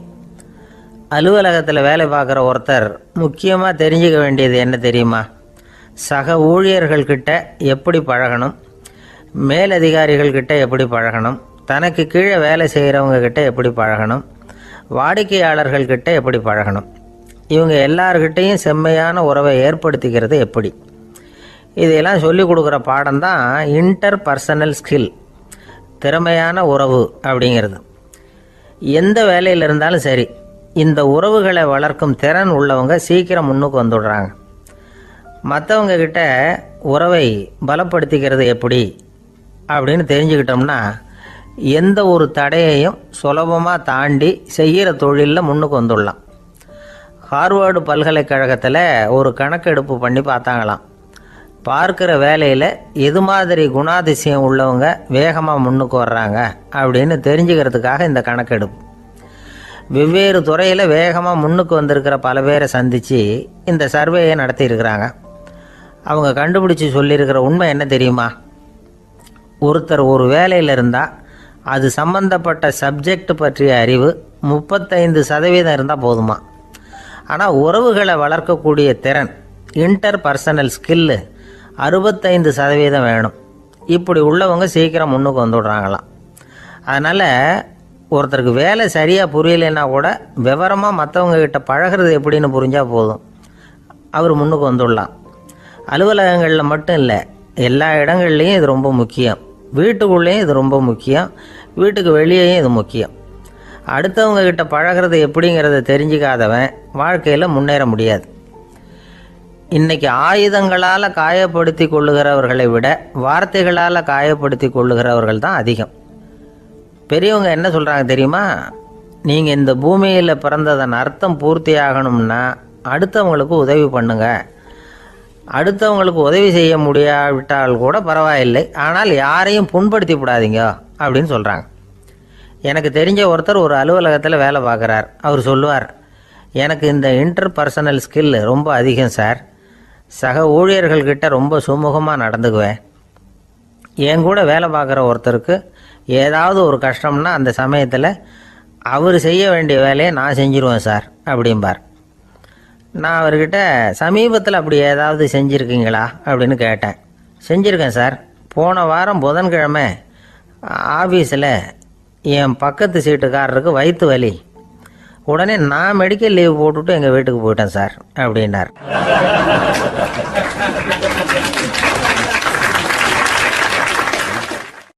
ஒரு அம்மா தெருவில் உட்காந்து என்னத்தையோ தேடிட்டு இருக்கிறாங்க. அந்த அம்மா ஒரு சுஃபி ஞானி. அவங்க பேர் என்னென்னா ரபியா அல் அடாவியா. அந்த அம்மாவுக்கு கண் கூட தெளிவாக தெரியாது. அந்த பக்கமாக வந்த சில பேர் இவங்களுக்கு உதவி செய்கிறதுக்காக வந்தாங்க. என்ன தேடிகிட்டு இருக்கிறீங்க அப்படின்னு கேட்டாங்க. இதுக்கு அந்த அம்மா, அந்த கேள்வி அவ்வளோ முக்கியத்துவம் இல்லை, நான் தேடிகிட்டு இருக்கிறேன், உங்களால் முடிஞ்சால் எனக்கு உதவி பண்ணலாம் அப்படின்னாங்களாம். உதவி செய்ய வந்தவங்களுக்கு ஆச்சரியம். எதை தேடுறோங்கிறது தெரியாமல் இப்படி ஏன் நேரத்தை செலவழிக்கிறீங்க, நாங்கள் எப்படி உங்களுக்கு உதவ முடியும், எங்களுக்கு ஒன்றும் புரியலையே அப்படின்ட்டுருக்காங்க. சரி, உங்களை திருப்தி பண்ணுறதுக்காக சொல்கிறேன். ஒரு குண்டூசி தொலைஞ்சி போச்சு, அதை தேடுறேன் அப்படின்னாங்களாம் அந்த அம்மா. அதுக்கப்புறம் இவங்களும் சேர்ந்து தேட ஆரம்பிச்சிட்டாங்க. கொஞ்ச நேரம் ஆச்சு, ஒன்றும் கிடைக்கல. உதவி செய்ய வந்தவங்களும் அழுத்து போட்டாங்க. அப்புறம் கேட்டாங்க, இதை பாருங்கம்மா, இது ரொம்பவும் பெரிய தெரு, அகலமான தெரு. அதனால் குறிப்பாக நீங்கள் எந்த இடத்துல அந்த குண்டூசியை தொலைச்சிங்க அதை சொல்ல முடியுமான்னாங்களாம். இதுக்கு அந்த அம்மா, நீங்கள் மறுபடியும் அர்த்தமில்லாத கேள்வியை கேட்குறீங்க, உங்கள் கேள்விக்கும் நான் தேடுறதுக்கும் என்ன சம்மந்தம்னாங்களாம். இதை கேட்டதும் அவங்க ஒரு மாதிரி ஆயிட்டாங்க. என்னம்மா நீங்கள் பைத்தியம் மாதிரி பேசுகிறீங்க அப்படின்னாங்களாம். சரி, உங்களை மறுபடியும் திருப்திப்படுத்துறதுக்காக சொல்கிறேன். அதை நான் எங்கள் வீட்டில் தொலைச்சுட்டேன் அப்படின்னாங்களாம். அப்புறம் எதுக்காக இங்கே வந்து தேடிட்டு இருக்கிறீங்க அப்படின்னு கேட்டிருக்காங்க. ஏன்னா இங்கே தான் வெளிச்சம் அதிகமாக இருக்குது, அங்கே வீட்டுக்குள்ளே இருட்டாக இருக்குது, அதனால் இங்கே வந்து தேடுறேன். வெளிச்சம் உள்ள இடத்துல தானே தேட முடியும் அப்படின்னாங்களாம் அந்த ஞானி. இந்த கதைக்கு என்ன அர்த்தங்கிறத பெரியவங்க சொல்கிறாங்க. அதாவது இந்த தேடுதல்ங்கிறது ஒரு வியாதி. அது நம்ம சதா அலைய வைக்கும், பைத்தியமாக மாற்றுறதுக்கு முயற்சி பண்ணோம். ஒரு காலம் அது நிறைவு அடையவே அடையாது. வாழ்வுங்கிறது ஒரு புரிந்து கொள்ள முடியாத சதா இயங்கி கொண்டிருக்கிற ஒரு செயல். அதுக்கு ஆரம்பமும் இல்லை, முடிவும் கிடையாது. எதையோ தேடணும் அப்படிங்கிற உந்துதல் நமக்குள்ளே இருக்கும். ஆனால் குறிப்பாக எதை தேடிட்டு இருக்கிறோம் அப்படிங்கிறது புரியாது. அப்படி ஏதாவது ஒன்றை தேடி அடைஞ்சிடுறோம்னு வச்சுக்கோங்க, உடனே ஒரு அதிருப்தி வந்துடும். அதனால் வாழ்க்கைங்கிறது சலிப்பு நிறைந்தது அப்படிங்கிற எண்ணத்தை உண்டாக்கிக்கிறோம். ஒன்று அடைஞ்சதுக்கு அப்புறம் இன்னொன்று தேட ஆரம்பிச்சிருவோம். ஆக இந்த தேடல்ங்கிறது நாம் ஒன்று அடைஞ்சாலும் அடையாவிட்டாலும் தொடர்ந்து நடந்துக்கிட்டு தான் இருக்கும். இதுக்கு முடிவே கிடையாது. இந்த உண்மையை நாம் நல்லா புரிஞ்சுக்கணும் அப்படிங்கிறது பெரியவங்களுடைய கருத்து. ஏழையும் தேடுறான், பணக்காரனும் தேடுறான், நோயாளியும் தேடுறான், நோய் இல்லாதவனும் தேடுறான், அதிகாரம் உள்ளவனும் தேடுறான், அதிகாரம் இல்லாதவனும் தேடுறான், முட்டாளும் தேடுறான், அறிவாளியும் தேடுறான். ஆனால் யாரும் இதை தான் தேடி சாதிக்க போகிறோம், இதுதான் முடிவு அப்படின்னு திட்டவட்டமாக சொன்னதில்லை. ஒன்று அடைஞ்சதும் இன்னொன்று தேட ஆரம்பிச்சிடுறாங்க, அவ்வளோதான். அதாவது உங்களின் தேடுபவர் உங்கள் உள்ளே தான் இருக்கிறார், அவரை தேடி கண்டுபிடியுங்கள். இதுதான் ஞானிகள் நமக்கு சொல்லுகிற ஒரு ஆலோசனை. நம்மால் ஒருத்தன் ஜெயிலில் இருந்தான். இன்னொரு கைதி அவனை பார்த்து கேட்டான், ஏன்பா உன்னை பார்க்குறதுக்கு வெளியிலேருந்து யாருமே இங்கே வர்றது இல்லையே, உனக்கு சொந்தக்காரங்களே கிடையாதா அப்படின்னு கேட்டானா. ஏன் இல்லை, எனக்கு சொந்தக்காரங்க நிறைய பேர் உண்டு, அவங்க என்னை பார்க்க வராததுக்கு காரணம் வேற அப்படின்ட்டுருக்கான் இவன். என்ன காரணம்னு கேட்டான் அவன். அதுக்கு இவன் சொன்னானா, அதுக்கு என்ன காரணம்னா அவங்க எல்லாரும் இங்கே உள்ளேயே இருக்கிறாங்க அப்படின்னானா.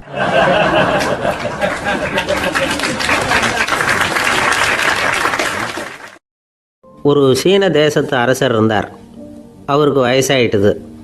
அவருக்கு அடுத்தபடியாக அவருடைய புள்ள பட்டத்துக்கு வரணும், ஆட்சி பொறுப்பை ஏற்றுக்கணும். ஒரு நல்ல தலைவனுக்கு இருக்க வேண்டிய பண்புகள்லாம் தன்னுடைய மகனுக்கு இருக்கணும்னு விரும்பினார் அந்த அரசர். அதனால் இளவரசனை பக்கத்தில் இருந்த ஒரு குரு கிட்ட அனுப்புனார். இளவரசன் அவர்கிட்ட போய் சேர்ந்தான். அந்த குரு என்ன பண்ணார் தெரியுமா, இவனை பார்த்து சொன்னார், இதை பாருப்பா, நீ என்ன பண்ணுற, இப்போவே பக்கத்தில் இருக்கிற காட்டுக்கு போ, நடு காட்டில் போய் ஒரு இடத்துல உட்காந்துக்கோ, அங்கே என்னென்ன சத்தம்லாம் உன் காதில் விழுதுன்னு கவனித்து கேளு, உன் காதில் விழுந்த ஓசைகள் என்னென்னங்கிறத என்கிட்ட வந்து சொல்லு, அதுதான் எனக்கு தெரியணும், உனக்கு வேலையும் அதுதான் அப்படின்னு சொல்லி அனுப்பி வச்சுட்டார். இளவரசன் காட்டுக்கு போனான். குரு சொன்னபடியே ஒரு இடத்துல உட்காந்து கவனித்து கேட்டான். அதுக்கப்புறம் குருக்கிட்ட திரும்பி வந்தான். என்னென்ன சத்தம்லாம் கேட்ட அப்படின்னு கேட்டார் குரு. குருவே, காட்டில் நான் பறவைகள் சத்தம்லாம் கேட்டேன், மிருகங்களின் ஓசையையும் கேட்டேன், இதை தவிர இடி மின்னல் மழை இதுகளோட சத்தத்தையும் கேட்டேன் அப்படின்னா. குரு யோசனை பண்ணார், நீ இன்னமும் சரியாக கேட்கல, அதனால் மறுபடியும் காட்டுக்கு போ, கொஞ்ச நாள் தங்கியிருந்து கேட்டுட்டு வா அப்படின்னார். இளவரசனுக்கு ஒன்றும் புரியல. இருந்தாலும் குருவின் கட்டளையாச்சே, மறுக்க முடியுமா? உடனே அவன் மறுபடியும் காட்டுக்கு போனான். ஒரு இடத்துல உட்காந்தான். கொஞ்ச நேரம் உன்னிப்பாக கவனித்து கேட்டான். சில நாள் கழித்து குருக்கிட்ட திரும்பி வந்தான். குருவே, இந்த தடவை சில துல்லியமான சத்தங்களை எல்லாம் கேட்டான். தேனி பறக்கிற சத்தம், நீரோடையின் மெல்லிய ஓசை, இதெல்லாம் கேட்டேன்னா. குரு சிரித்தார். நீ மறுபடியும் காட்டுக்கு போ, இன்னும் சில நாள் அங்கே இரு, முழுமையாக கவனமாக கேட்டுட்டு வா அப்படின்னு சொல்லி அனுப்பி வச்சுட்டார். இளவரசனுக்கு குழப்பம் அதிகமாகிட்டுது. ஒன்றுமே புரியல. மறுபடியும் காட்டுக்கு போனான். மௌனமாக ஒரு இடத்துல உட்காந்துட்டான். அப்படியே தியானத்தில் ஆழ்ந்துட்டான்.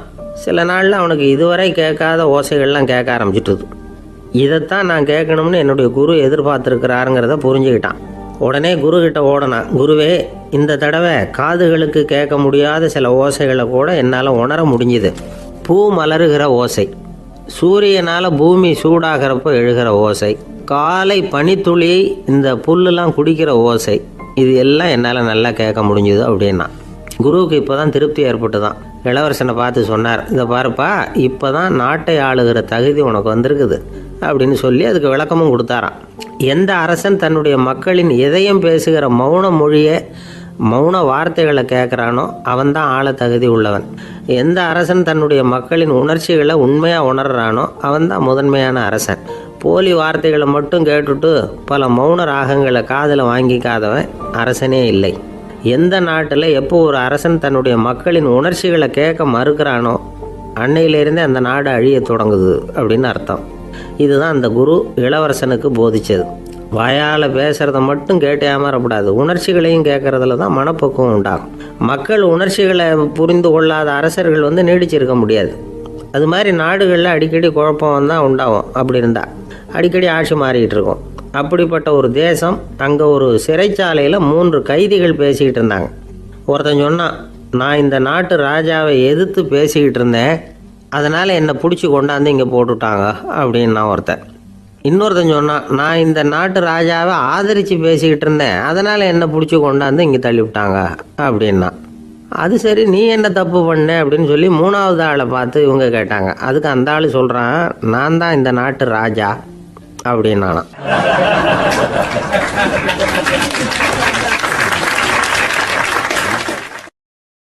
ஒரு ஆசாமி வேகமாக ஓடிக்கிட்டு இருந்தான். ஏன் இப்படி ஓடுறேன்னு கேட்டார் இன்னொருத்தர். அங்கே ஒரு ஆள் அடிபட்டு கிடக்கிறான், அதை பார்த்தேன், உடனே ஓடுறேன்னா. எங்கேன்னு கேட்டார். ஆஸ்பத்திரிக்குன்னா. ஒரு ஆள் அடிபட்டு கிடக்கிறத பார்த்தா உடனடியாக நாம் செய்ய வேண்டியது முதல் உதவி, அதுக்கப்புறம் தான் ஆஸ்பத்திரி. இன்றைக்கி விபத்துங்கிறது சர்வசாதாரணமாக நடந்துக்கிட்டு இருக்குது. வாகன விபத்து, வெடிகுண்டு விபத்து, தீ விபத்து, கட்டடம் சரியறது, பூகம்பம், இப்படி நிறைய நடக்குது. ஒரு விபத்தை பார்த்துட்டா நம்மளில் பல பேர் நமக்கு என்னத்துக்கு வம்புன்னு ஒதுங்கி போயிடுறதும் உண்டு. சில பேர் துணிஞ்சு கிட்ட போய் உதவி செய்கிறதும் உண்டு. அப்படி உதவி செய்ய நினைக்கிறவங்களுக்கு உபயோகப்படுற தகவல் இது. விபத்தில் காயமடைஞ்சவங்களை 3 பிரிவாக பிரிக்கலாமா. முதல் வகை கொஞ்சம் சீரியஸானது, உயிருக்கு உடனே ஆபத்து தரக்கூடியது. மூளை காயம், முகம், கழுத்து காயங்கள், இருதயம், நுரையீரல் காயங்கள், வயத்தில் உள்ளுறுப்பு காயங்கள், அதிகப்படியான இரத்தப்போக்கு, இதனால எல்லாம் பாதிக்கப்பட்டிருந்தால் அது முதல் வகை அப்படின்னு நாமளே மனசுக்குள்ளே முடிவு பண்ணிக்கணும். இவங்களுக்கெல்லாம் உடனடியாக முதல் உதவி கொடுக்கணும். தாமதப்படுத்தாமல் ஆஸ்பத்திரிக்கு கொண்டுகிட்டு போயிடணும். இப்படி கொஞ்சம் எச்சரிக்கையாக நடந்துக்கிட்டால் அவங்களில் பல பேரை காப்பாற்றி போடலாம். 2வது வகை எப்படின்னா, முதல் உதவி விரைவாக கிடைச்சா உயிர் பிழைக்கக்கூடிய மார்பு காயங்கள், கைகால் எலும்பு முறிவு, இடுப்பு முதுகெலும்பு காயம், சீரான இரத்த சேதம், இப்படிப்பட்டவங்களை 2வது வகையாக பிரிக்கணும். ஆபத்து இல்லாத சிராய்ப்புகள், சிறு காயங்கள், இரத்த உறைவுகள், இதனால் பாதிக்கப்படுறவங்க 3வது வகை. ஒருத்தர் தலையில் அடிபட்டு நினைவு விழுந்துட்டாருன்னு வச்சுங்க, அவருக்கு வாந்தி வர்றதுனால புறையேறி மூச்சு அடைப்பு உண்டாகும். இப்படி ஆகாமல் இருக்கிறதுக்காக தலையை ஒரு பக்கமாக சாய்ச்சி வைக்கலாம். நாடி துடிப்பையும் இதய துடிப்பையும் தொட்டு பார்க்கணும். அது குறைஞ்சிருந்தாலும் சரி, நின்று இருந்தாலும் சரி, அவர் மார்பை நிமிஷத்துக்கு 80 தடவை உள்ளங்கையால் அழுத்தி இதய துடிப்பை மீட்கிறதுக்கு உதவி பண்ணணும். கழுத்தில் காயம்பட்டாலும் ஆபத்து அதிகம்.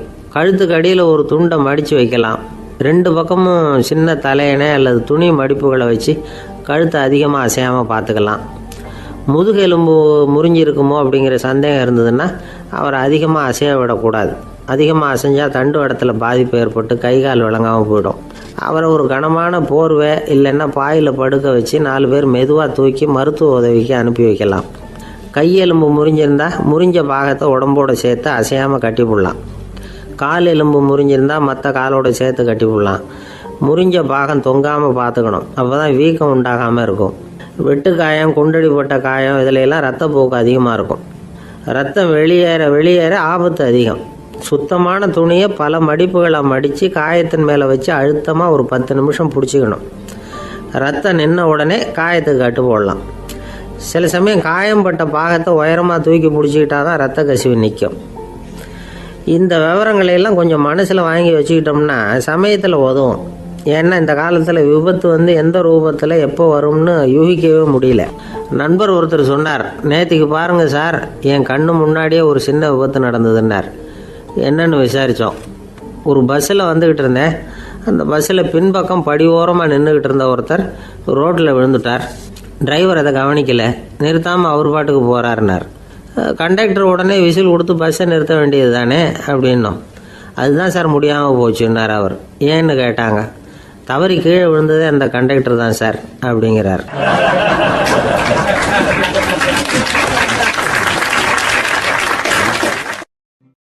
ஒரு நண்பர், அவர்கிட்ட பேசிக்கிட்டு இருந்தேன். மனித உறவுகள் பற்றி அவர் சொல்லிகிட்டு இருந்தார். அமெரிக்காவில் தந்தை மகன் உறவு எப்படி இருக்குது அப்படிங்கிறத விளக்கிறதுக்கு அவர் ஒரு கதையை சொன்னார். ஒரு அப்பா பகல் பூராவும் அலுவலகத்தில் வேலை, ஓடி ஆடி உழைச்சிக்கிட்டு களைச்சி போய் ராத்திரி 10 மணிக்கு மேலே வீடு திரும்பினான். வீட்டு வாசலில் அவரோட மகன் காத்துக்கிட்டு இருக்கிறான். இன்னமும் தூங்கலை. அப்பா வாசல்லையே தடுத்து நிறுத்தி, அப்பா உனக்கு சம்பளம் எவ்வளவு அப்படின்னு கேட்குறான். ஏற்கனவே ஆஃபீஸ் பிரச்சனைகளால் அழுத்து போய் திரும்புகிற அப்பாவுக்கு கோவம் வந்துடுது. என்னடா இப்படிலாம் கேளுன்னு உங்கள் அம்மா உனக்கு சொல்லி கொடுத்தாளா அப்படின்னு சொல்லிவிட்டு உள்ளே போய் சட்டையை கட்டி மாட்டி விட்டு குளிச்சு விட்டு மறுபடியும் வெளியில் உடையை மாற்றுகிற சமயம் அப்போ மறுபடியும் மகன் உள்ளே நிற்கிறான் அவர் முன்னாடியே. அப்பா உனக்கு எவ்வளவு சம்பளங்கிறான் மறுபடியும். அப்பாவுக்கு எரிச்சல் அதிகமாகிட்டுது. மணிக்கு $20 போதுமா அப்படின்னார். அப்படின்னா எனக்கு ஒரு $10 தர முடியுமான்னா மகன். இதுக்கு தான் என் சம்பளம் எவ்வளவுன்னு கேட்டியா? 2ஆம் வகுப்பு படிக்கிற உனக்கு எதுக்குடா $10 அப்படின்னு கத்திவிட்டு தொலைக்காட்சி பெட்டியின் முன்னாடி போய் உட்காந்துக்கிட்டு ஏதோ நிகழ்ச்சியை பார்க்க ஆரம்பிச்சிட்டார். கொஞ்ச நேரம் கழித்து மறுபடியும் மகன் நிற்கிறான். அப்பா ப்ளீஸ் எனக்கு ஒரு $10 கொடுக்க முடியுமா?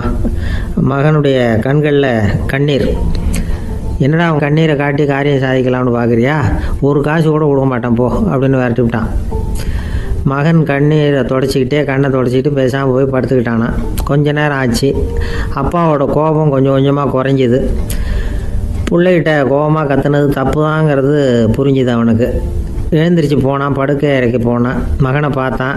அவன் தலையணையை கட்டி பிடிச்சிக்கிட்டு அழுதுகிட்டு இருக்கிறான். அவனை மெல்ல நெருங்கி அவங்ககிட்ட எதமாக பேசுகிறதுக்கு ஆரம்பித்தானான். எதுக்குடா உனக்கு $10 பள்ளிக்கூடத்தில் கேட்டாங்களா அப்படின்னு கேட்டானான். மகன் சொல்லியிருக்கான், இல்லை டாடி, உனக்கு 1 மணி நேரம் சம்பளம் $20ன்னு சொன்னேன். நீ ஏற்கனவே எனக்கு கொடுத்த பாக்கெட் மணி $10 என்கிட்ட இருக்குது. இப்போ நீ இன்னொரு $10 கொடுத்தீங்கன்னா அதையும் சேர்த்து $20 ஆகிடும். அந்த $20 நான் உனக்கு கொடுத்துருவேன். அப்படி கொடுத்தா நீ என் கூட 1 மணி நேரம் செலவழிப்ப இல்லையா? அதுக்காக தான் $10 கேட்டேன் அப்படின்னு சொன்னானான். அந்த அப்பா கண்ணு கலங்கி போச்சான். ஆதரவோடு தன்னுடைய மகனை கட்டி பிடிச்சி அழ ஆரம்பிச்சிட்டாராம். இதுதான் நண்பர் சொன்ன கதை. அமெரிக்கா மட்டும் இல்லை, உலகம் பூராவும் இன்றைக்கி மனித உறவுகள் இப்படி தான் மாறிட்டுருக்கு. பெரியவர்கள் அறிவுரை என்ன தெரியுமா? உங்கள் குழந்தைகளிடமிருந்து குழந்தை பருவத்தை பிரித்து விடாதீர்கள் அப்படிங்கிறது தான். அதாவது இன்றைய குழந்தைகள் தங்கள் பிருந்தாவனத்தை இழந்து விடுகிறார்கள் அப்படிங்கிறது அவங்களுடைய கருத்து. இந்த நிலைக்கு நாம் காரணமாக இருந்துடக்கூடாது. குழந்தைகளோட விளையாடுவோம், குடும்பத்தோடு உறவாடுவோம் அப்படிங்கிறது தான் நம்முடைய நோக்கமாக இருக்கணும். இன்றைய உறவு முறைக்கு இன்னொரு உதாரணம் சொல்லுவாங்க. ஒருத்தர் வந்தாராம், அவர் பக்கத்தில் ஒரு சின்ன பையன். நாம் அவரை விசாரிக்கிறோம், யார் இந்த பையன் அப்படின்னா அவர் சொல்கிறார், இவன் எனக்கு தூரத்து உறவு அப்படின்னாராம். இந்த தூரத்து உறவுன்னா எப்படின்னு இருக்கான். இதுக்கு அவன் சொல்லியிருக்கிறான், இவன் எங்கள் அப்பாவுக்கு 8வது புள்ள அப்படின்னானான்.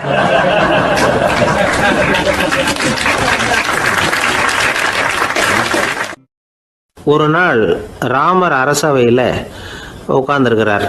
ராமராஜ்யம் நடந்துக்கிட்டு இருந்த நேரம். அந்த சமயத்தில் ஒரு நாய் அரச சபைக்கு வந்துதான். அது தலையில் அடிபட்டு ரத்தம். அந்த கோலத்தில் அது அங்கே வந்தது. எல்லாரும் ஆச்சரியமாக அதை பார்த்தாங்க. ராமரும் அந்த நாயை பார்த்தார். நீங்கள் வந்த காரியம் என்ன நடந்தது? எதுவாக இருந்தாலும் பயப்படாமல் சொல்லு அப்படின்னார். உடனே அந்த நாய் மெதுவாக சொல்ல ஆரம்பிச்சுதான்.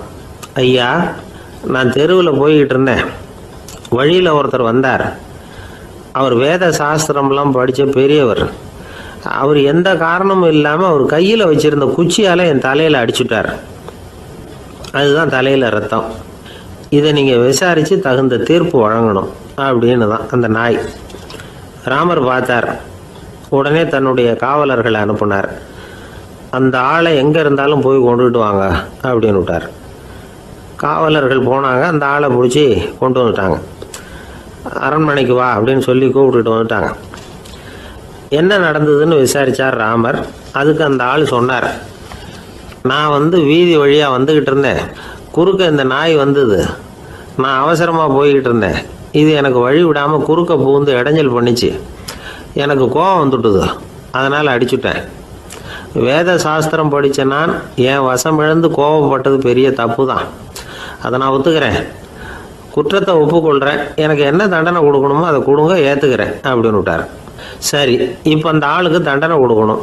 என்ன தண்டனை கொடுக்கறது யோசனை பண்ணார் ராமர். அதையும் அந்த நாய்கிட்டே கேட்டார்.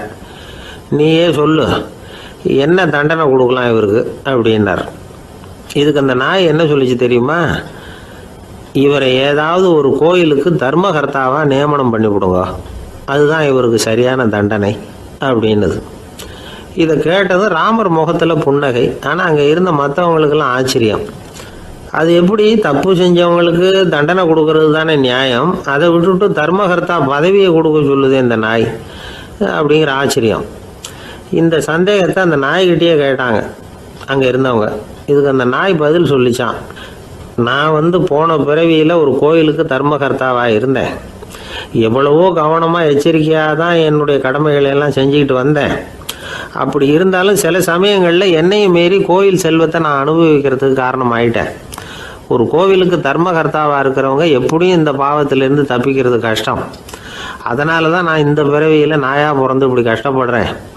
இதே நிலைமை இந்த ஆளுக்கும் ஏற்படணும் அப்படிங்கிறதுக்காக தான் அவரையும் ஒரு கோயிலுக்கு தர்மகர்த்தாவை நியமிக்கும்படி கேட்டுக்கிட்டேன் அப்படின்னு தான் இந்த நாய். இதிலேருந்து என்ன தெரியுது? எந்த பதவியில் நாம் இருந்தாலும் நமக்கு தெரியாமல் கூட அதை தவறாக உபயோகப்படுத்தக்கூடாதுங்கிறத இதிலேருந்து புரிஞ்சுக்கணும். இல்லைன்னா அடுத்த பிறவியில் நாயாக பிறந்து எங்கேயாவது போய் வாழை ஆட்டிகிட்டு நிற்க வேண்டியது தான். கோவில் வாசலில் 2 நாய் பேசிக்கிட்டு இருந்துதான். போன ஜென்மத்தில் நான் மனுஷனாக தான் இருந்தேன். ஒரு கோவில் பூசாரி பேச்சை கேட்டுவிட்டு அவரோட கூட்டு சேர்ந்துக்கிட்டு ஆண்டவன் போட்டிருந்த நகையெல்லாம் அபகரித்து என்கிட்ட கொடுத்தாரு அவர். நான் எடுத்துகிட்டு வந்துட்டேன். திருடினது அந்த ஆள் தான், எடுத்துக்கிட்டு வந்தது தான் நான்.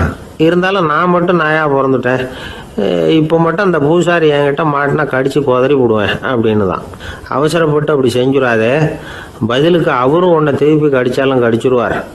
ஏன்னா அவரும் இப்போ ஒரு நாயாக தான் பிறந்திருக்கிறார் அப்படின்னு தான். இன்னொன்று, அது எப்படி உனக்கு தெரியும்னு தான். இது நான் தானே அது அப்படின்னு தான் அந்த நாய்.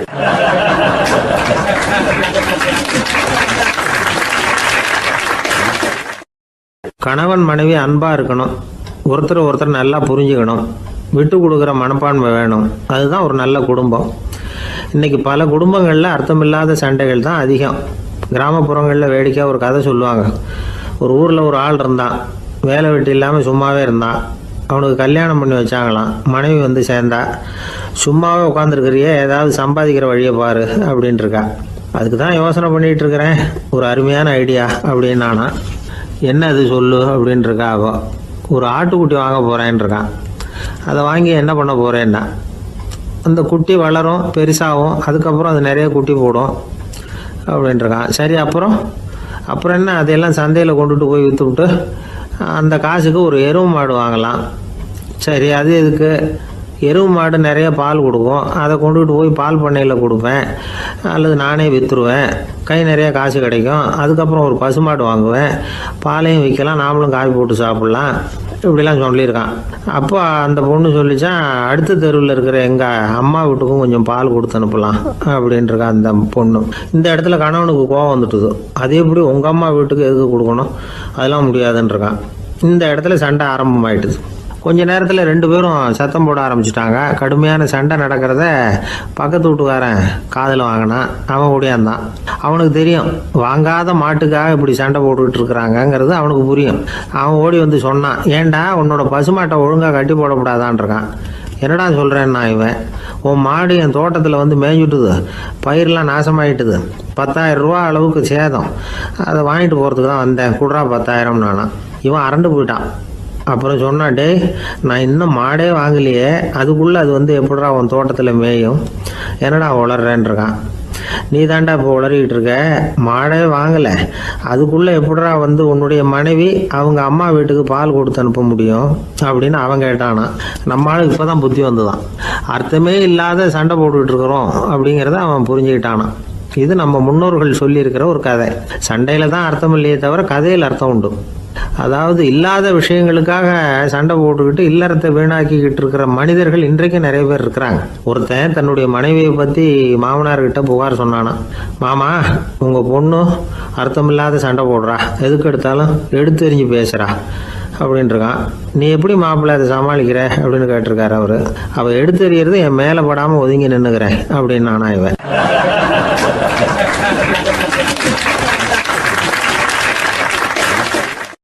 இந்த காலத்து புள்ள ஒருத்தன் தன்னோட அப்பாவை பார்த்து சொன்னான், அப்பா நான் உனக்கு உதவி செய்யலாம்னு நினைக்கிறேன், என்ன உதவி செய்யணும்னு சொல்லு அப்படின்னா. நீ சும்மா இருந்தால் அதுவே எனக்கு செய்கிற பெரிய உதவிடா அப்படின்னார் அப்பா. சும்மா இருக்கிறதும் ஒரு உதவி தான், அது மாதிரி மௌனமும் ஒரு சமூக சேவை தான் அப்படிங்கிறார் காஞ்சி பெரியவர். நமக்கு வந்து 5 புலன்கள் இருக்குது, மெய் வாய் கண் மூக்கு செவி. இந்த 5லேயும் அதிகப்படியான வேலை எதுக்குன்னு நினைக்கிறீங்க? வாய்க்கு தான். ஏன்னா அதுக்கு 2 வேலை. இப்போ கண்ணுக்கு பார்க்குறது மட்டும்தான் வேலை, காதுக்கு கேட்குறது மட்டும்தான் வேலை, மூக்குக்கு வாசனை அறியறது தான் வேலை, உடம்புக்கு உணர்றது மட்டும்தான் வேலை. ஆனால் வாய் அப்படி இல்லை, அதுக்கு 2 வேலை. சாப்பிட்றதும் அதுதான், பேசுகிறதும் அதுதான். அதாவது வாய் ஒன்று தான் கர்மேந்திரியமாகவும் இருக்குது, ஞானேந்திரியமாகவும் இருக்குது அப்படின்னு சொல்லுவாங்க.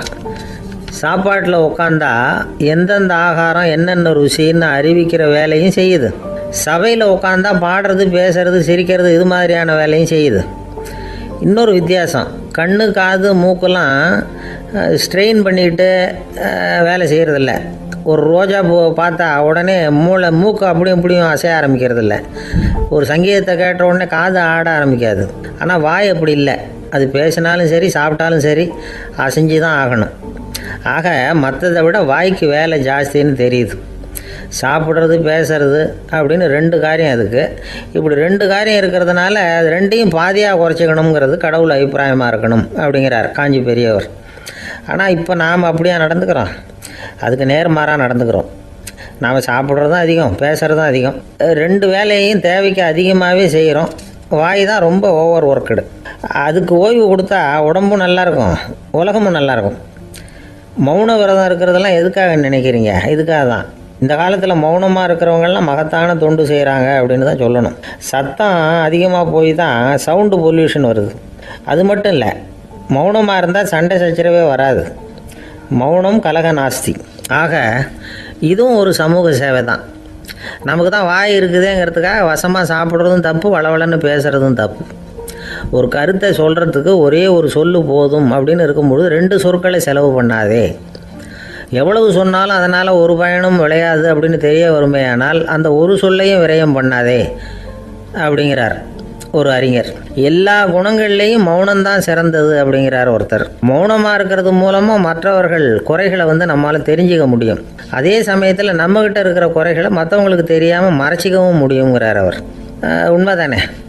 ஒரு பெரிய மேடை பேச்சாளர், பொது வாழ்க்கையில் 25 வருஷ காலமாக ஈடுபட்டிருக்கிறவர்.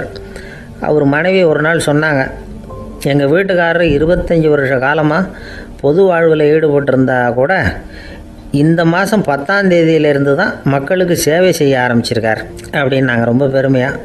10ஆம் தேதிக்கு அப்படி என்ன விசேஷம் அப்படின்னு கேட்டோம். அன்னையிலேருந்து தான் அவர் மேடையில் பேசுகிறத நிறுத்தினார் அப்படின்னாங்க அந்த அம்மா.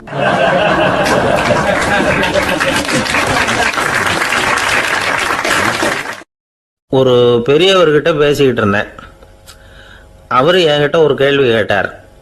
திருடர்கள் எத்தனை வகை தெரியுமா உனக்கு அப்படின்னார். இதுதான் அவர் கேட்ட கேள்வி. எதுக்காக என்ன பார்த்து அந்த கேள்வி கேட்டார் தெரியல. இருந்தாலும் நான் அவருக்கு பதில் சொன்னேன். திருடர்களில் எத்தனையோ வகை உண்டுங்க. கார் திருடன், சைக்கிள் திருடன், முகமூடி திருடன், எப்படி சொல்லிகிட்டே போகலாம். இருந்தாலும் என்னுடைய சிற்றறிவுக்கு எட்டின வரையில் திருடர்களை 2 வகையாக பிரிக்கலாம் அப்படின்னு நினைக்கிறேன். ஒன்று ராத்திரியில் திருடுற திருடன், இன்னொருத்தன் பகலில் திருடுறேன், அதாவது பகல் திருடன் ராத்திரி திருடன் அப்படின்னு பெரியவர் சிரித்தார். என்ன சிரிக்கிறீங்களே? என்ன கள்வர்கள் 4 வகை அப்படின்னு ஆரம்பிச்சார். எப்படின்னு கேட்டேன். சாப்பாட்டுக்கு இல்லாமல் திருடுறாங்க பாருங்க, அது ஒரு வகையான். சாப்பாட்டுக்கு இருந்தும் திருடுறாங்க பாருங்க, அது ஒரு வகையான். இதை தவிர இன்னும் ஒரு 2 வகை திருட்டு உண்டு. அது என்னன்னா, ஆண்டவன் கிட்ட இருந்து நாம திருடுற திருட்டு, இன்னொன்று என்னன்னா நம்ம கிட்ட இருந்து ஆண்டவன் திருடுற திருட்டு அப்படின்னார். எனக்கு ஒன்றும் புரியல. என்ன சார் இது, ஆண்டவனையே வந்து திருடன்னு சொல்றீங்களே அப்படின்னு ஆச்சரியமா. ஆமாங்க, ஆண்டவனை வந்து கள்வன்னு சொல்றது இல்லையா? காஞ்சிபுரத்துக்கு பக்கத்தில் திருக்கார்வனம் அப்படின்னு ஒரு ஊர் இருக்கு. அங்கே உள்ள பெருமாளுக்கு வந்து கள்வர்னு தான் பேர். அது மட்டும் இல்லை, திருமங்கை ஆழ்வார் தம்முடைய திரு நெடுந்தாண்டகத்தில் கார்வனத்துள்ளாய் கல்வா அப்படின்னு தான் அழைக்கிறார் அப்படின்னு நிறைய உதாரணம்லாம் சொல்ல ஆரம்பித்தார். அதுக்கப்புறம் அவர்கிட்ட பேசி நான் புரிஞ்சுக்கிட்ட விவரங்களை தான் நான் இப்போ உங்ககிட்ட சொல்ல போகிறது. அதாவது அவர் சொன்ன முதல் வகை திருடர்கள் வந்து சாப்பாட்டுக்கு இல்லாமல் திருடுறவங்க. இவங்களை வந்து திருத்தி போடலாம். சாப்பாட்டுக்கு இருந்தும் பணம் சேர்க்கணுங்கிற ஆசையால் பொய் கணக்கெல்லாம் எழுதுறாங்க பாருங்க, அவங்க தான் 2வது வகை. 3வது வகை திருட்டு தான் மிகப்பெரிய திருட்டு. இறைவனுக்கு சொந்தமானதை நம்முடையதுன்னு நினைக்கிற திருட்டு. எது இறைவனுக்கு சொந்தமானது அப்படின்னா ஆத்மா. பகவானுக்கு சொந்தமான ஆத்மாவை நம்முடையதுன்னு நினைக்கிறது தான் அந்த மாபெரும் திருட்டு. இதுக்கு பேர் தான் ஆத்மாபகாரமா. சரி, இதுக்கு பரிகாரம் என்ன? எல்லாம் இறைவனுடையது, நமக்கு ஒன்றும் இல்லை அப்படின்னு நினைக்கிறது தான் இதுக்கு பரிகாரம். இதெல்லாம் இருக்கட்டும். 4வது திருட்டு ஒன்று சொன்னோம்ல, ஆண்டவன் நம்மகிட்ட இருந்து திருடுறது. அது எப்படி? ஆண்டவனை வந்து கள்வன்னு சொல்றாங்க, அது சரி. அவர் என்னத்தை திருடினார்? இப்போ இன்னொருத்தருக்கு சொந்தமான ஒன்றை எடுத்து வச்சுக்கிறது தான் கள்ளத்தனம். ஆனால் ஆண்டவன் எடுத்துக்கிட்டோம்னா இருக்கிறது எல்லாமே அவனுக்கு சொந்தம். அப்படி இருக்கிறப்போ அவரை எப்படி கள்வன்னு சொல்றது?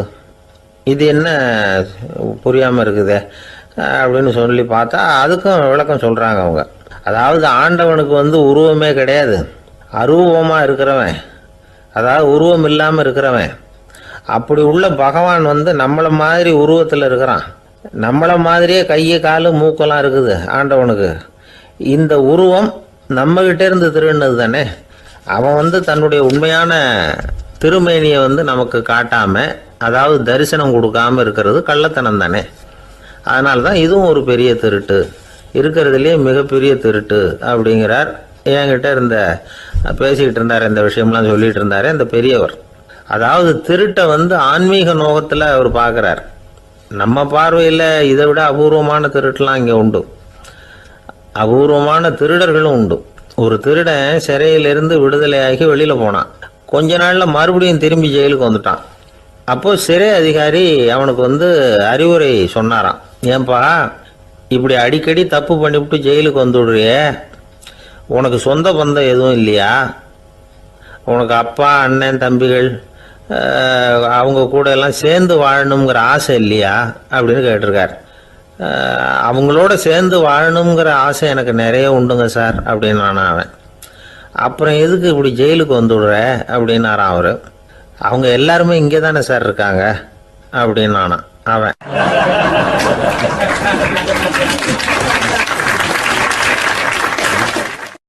நம்ம கிட்ட ஒருத்தன் தப்பா நடந்துக்கிட்டானா உடனே நாம என்ன செய்வோம்? கையை ஓங்கிட்டு அவனை அடிக்க போவோம். நாம அவங்கிட்ட அவனை விட ஒருபடி மேலா தப்பா நடந்துக்குவோம். ஆனா பெரியவங்கள்லாம் அப்படி நடந்துக்கிறது இல்லை. இன்னா செய்தாரை ஒருத்தல் அவர் நாண நன்னயம் செய்து விடல் அப்படின்னு வள்ளுவர் சொல்லியிருக்கார் இல்லையா? அதுக்கு தகுந்த மாதிரி நடந்துக்குவாங்க. பாயசித் விஸ்தாமிங்கிறவர் ஒரு பெரிய ஞானி. அவர் ஒரு நாள் ராத்திரி ரொம்ப நேரம் மசூதியில் இருந்துட்டு வீட்டுக்கு திரும்பி வந்துகிட்டு இருக்கிறார். வழியில ஒரு குடிகாரன், அவன் கையில் ஒரு இசைக்கருவி, அதை கண்ணா பின்னான்னு மீட்டிக்கிட்டு வாய்க்கு வந்தபடி என்னத்தையோ பாட்டுன்னு நினச்சிக்கிட்டு பாடிக்கிட்டு அவன் பாட்டுக்கு கிடக்கிறான் வழியில். அதோடு இருந்தாலும் பரவாயில்ல, அந்த பக்கமாக வழியில் போகிறவங்க வர்றவங்களையெல்லாம் பார்த்து கண்ணா பின்னான்னு திட்டிகிட்டு இருக்கிறான், ரொம்ப வளர்க்குறான். பாயசீத் பிஸ்தாமிங்கிற அந்த பெரியவர் அந்த வழியாக போகிறார். அவனை பார்க்குறார். அவனுடைய நிலைமையை பார்த்துட்டு பரிதாபப்படுறார். ஏன்பா இது மாதிரிலாம் நடந்துக்கிற, இப்படி நடக்கலாமா அப்படின்னு ஏதோ கொஞ்சம் புத்திமதி சொல்கிறதுக்கு ஆரம்பித்தார். அவனுக்கு கோபம் வந்துட்டுது. கையில் வச்சிருந்த வாத்திய கருவி அதால் ஓங்கி அந்த பெரியவர் தலையில் ஒரு அடி கொடுத்தான். ரத்த காயம் ஏற்பட்டு போச்சு. அவன் கையில் இருந்த இசைக்கருவியும் அடித்த வேகத்தில் ரெண்டாக உடஞ்சி போச்சு. அவ்வளோ வேகமாக அடிச்சிருக்கான். இவ்வளவு தூரத்துக்கு நடந்து போச்சுல்ல, அந்த மாபெரும் ஞானி வாயை திறந்து ஒரு வார்த்தை கூட பேசலை. பேசாமல் தலையை பிடிச்சிக்கிட்டு அவர் பாட்டுக்கு போயிட்டார். மறுநாள் அந்த பெரியவர் என்ன பண்ணார் தெரியுமா? கொஞ்சம் இனிப்பு பண்டங்கள், கொஞ்சம் பணம், இது ரெண்டையும் ஒரு ஆள் மூலமாக அனுப்பி வச்சார் அந்த குடிகாரனுக்கு. அவனுக்கு ஒன்றும் புரியல. என்ன விவரம்னு விசாரித்தான். வந்த ஆள் ஒரு கடுதாசியை நீட்டினான். அதில் விவரம் இருந்தது. ஞானி எழுதியிருக்கிறார், இதை பார்ப்பா, உங்களுடைய இசைக்கருவி உடையறதுக்கு என்னுடைய தலை காரணமாக ஆயிட்டுது. அதுக்காக நான் ரொம்ப வருத்தப்படுறேன். அதுக்காக தான் பணம் அனுப்பி வச்சுருக்கேன். வேறு புதுசாக ஒரு இசைக்கருவி வாங்கிக்கோ. அப்புறம் இன்னொரு விஷயம், நேற்றுக்கு ராத்திரி என்கிட்ட ஏகப்பட்ட கசப்பான வார்த்தைகளை பேசினேன். இதோடு அனுப்பியிருக்கிற இனிப்பு பண்டங்களை சாப்பிட்டு உன்னுடைய நாவில் உள்ள கசப்பை மாற்றிக்கோ அப்படின்னு அதில் எழுதப்பட்டிருந்தது. இந்த சமயத்தில் அவன் குடி மயக்கத்தில் இல்லை, தெளிஞ்சு போயிருந்த நேரம் அது. அதனால் அதை படித்த உடனே அவனுக்கு ரொம்ப வெக்கமாக போச்சு. தலை குனிஞ்சான், யோசனை பண்ணான். கொஞ்ச நேரத்தில் தன்னுடைய நண்பர்கள் சில பேரையும் கூப்பிட்டுக்கிட்டு நேராக அந்த ஞானி இருக்கிற இடத்துக்கு ஓடினான். அவர் காலில் விழுந்தான். அவர்கிட்ட மன்னிப்பு கேட்டுக்கிட்டான். பெரியவங்களே தெரியாமல் நான் இந்த பாவ செயலை பண்ணிவிட்டேன், என்னை மன்னிச்சுங்க. உங்களுடைய பொறுமையும் போதனையும் என்னுடைய கண்ணை திறந்துட்டுது. இனிமேல் நானும் என்னுடைய நண்பர்களும் நல்ல வழியில் திருந்தி வாழ போகிறோம் அப்படின்னா. ஞானி செய்த நன்னயம் குடிகாரனை எப்படி திருத்திருக்கு பார்த்தீங்களா? இந்த கதையை கேட்டுவிட்டு ஒருத்தர் சொன்னார், என் வாழ்க்கையில் கூட அப்படி ஒரு சம்பவம் நடந்தது சார். நானும் ஒரு நாள் ராத்திரி ஓவராக குடிச்சிட்டு ஒரு கிட்டாரை வாசிச்சுக்கிட்டு கண்ணாபின்னான்னு உளறிக்கிட்டு திட்டிக்கிட்டு இருந்தேன். அந்த சமயம் அந்த வழியாக ஒருத்தர் வந்தார். ஓங்கி தலையில் ஒரே ஒரு அடி, ரத்தம் வந்துட்டுது. அதுக்கப்புறம் என் மனசு தெரிந்துவிட்டுது சார் அப்படின்னார். அப்படியா என்ன? ஆச்சரியமா. ஆமாம் சார், அடி விழுந்தது அவர் தலையில் இல்லை, என் தலையில். வந்தவர் என்ன அப்படி அடிச்சுட்டார். மயக்கம் தெளிஞ்சதுக்கு அப்புறம்தான் எனக்கு விவரம் புரிஞ்சுது. அவர் ஒரு போலீஸ்காரர் அப்படின்னார் ரொம்ப சோகமா.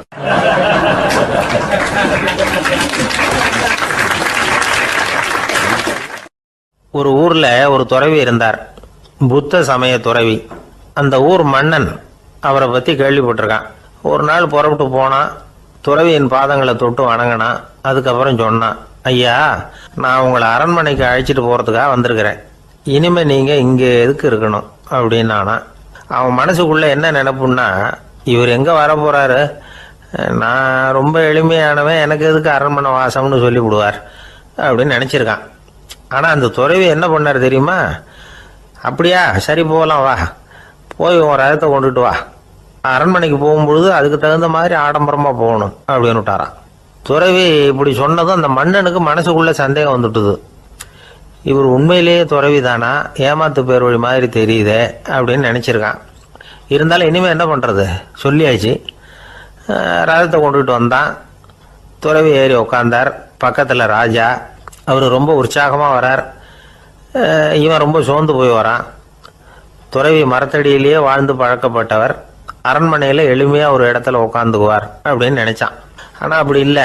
அரண்மனைக்கு வந்த உடனே அந்த துறவி அதை கொண்டுட்டு வா, இதை கொண்டுட்டு வான்னு சொல்லி உத்தரவு போட ஆரம்பிச்சுட்டார். அரண்மனையில் இருந்தால் அரசனை மாதிரி இருக்கணும் அப்படிங்கிறார். ராத்திரி பூரா சௌகரியமாக தூங்கினார். பகலில் அரண்மனை தோட்டத்தில் உலாவ வேண்டியது, நீச்சல் குளத்தில் குளிக்க வேண்டியது, இப்படியே பொழுது போக்கிட்டு இருக்கிறார். அந்த அரண்மனையில் துறவி மகிழ்ச்சியாக இருக்கிறார். மன்னனால் அப்படி இருக்க முடியல. அவருக்கு எந்த கவலையும் இல்லை, இவனுக்கு அரசாங்க கவலைகள். துறவி அப்படி இருக்கிறத இவனால் தாங்கிக்க முடியல. ஒரு நாள் அவர்கிட்டயே போய், நான் உங்ககிட்ட கொஞ்சம் பேசணும் நானா. துறவி பார்த்தார். நான் இந்த அரண்மனைக்கு வரும்பொழுதே நீ என்னமோ என்கிட்ட கேட்கணும்னு நினைச்ச. ஏன் கால தாமதம்? நீ அனாவசியமாக உன்னையே தொந்தரவு பண்ணிட்டு இருக்கிற. நீ கவலையாக இருக்கேங்கிறது எனக்கு புரியுது.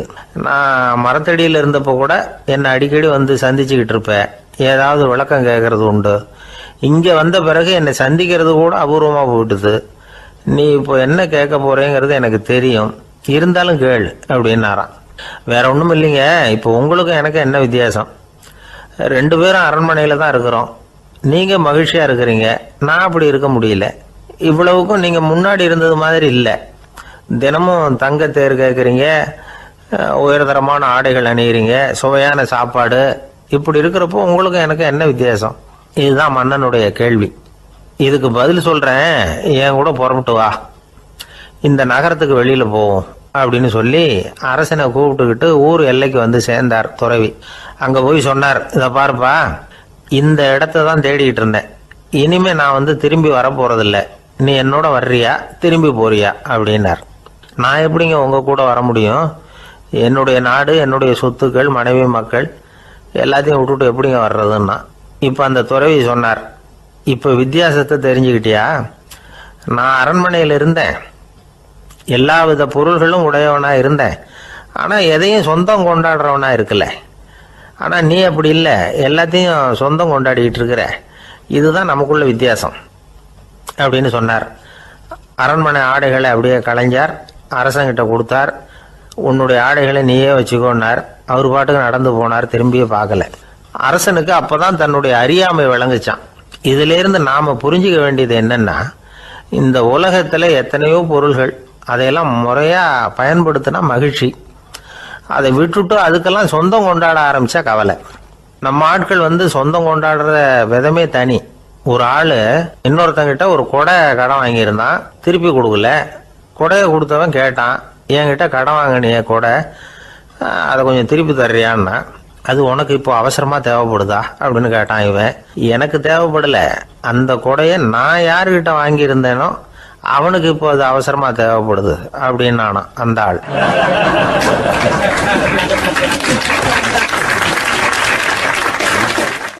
அந்த ஆளுக்கு பேச தெரியாது, அவர்கிட்ட கொஞ்சம் எச்சரிக்கையா நடந்துக்கோ அப்படின்னு சொல்றது உண்டு. அப்படின்னா என்ன அர்த்தம்? அவர் இன்னமும் குழந்தையாவே இருக்கிறாரு, இன்னும் பேச்சு வரலன்னு அர்த்தம்? அப்படி இல்லை, அவருக்கு நாகரிகமா பேச தெரியலன்னு அர்த்தம். பேசுறதுங்கிறது மனுஷனால மட்டுமே முடியக்கூடிய ஒரு காரியம். அப்படி இருந்தும் அதோட பெருமையை வந்து அவன் இன்னமும் சரியா புரிஞ்சுக்கலன்னு தான் சொல்லணும். அதனாலதான் அவன் அளவுக்கு அதிகமா வார்த்தைகளை கொட்டி விடுறான். அதுக்கப்புறம் அதையெல்லாம் திருப்பி அள்ள முடியாம கிடந்து கஷ்டப்படுறான். கொட்டுன வார்த்தையை அள்ள முடியுமா? ஒருத்தரை இன்னைக்கு பார்த்து முட்டாள்னு திட்டி விடுறீங்க, நாளைக்கு மறுபடியும் அவர்கிட்ட போய் நேத்திக்கு உன்னை முட்டாள்னு சொல்லிவிட்டேன், அந்த வார்த்தையை திருப்பி கொடு, வாங்கிட்டு போயிடுறேன் அப்படின்னு நான் சொல்ல முடியும்?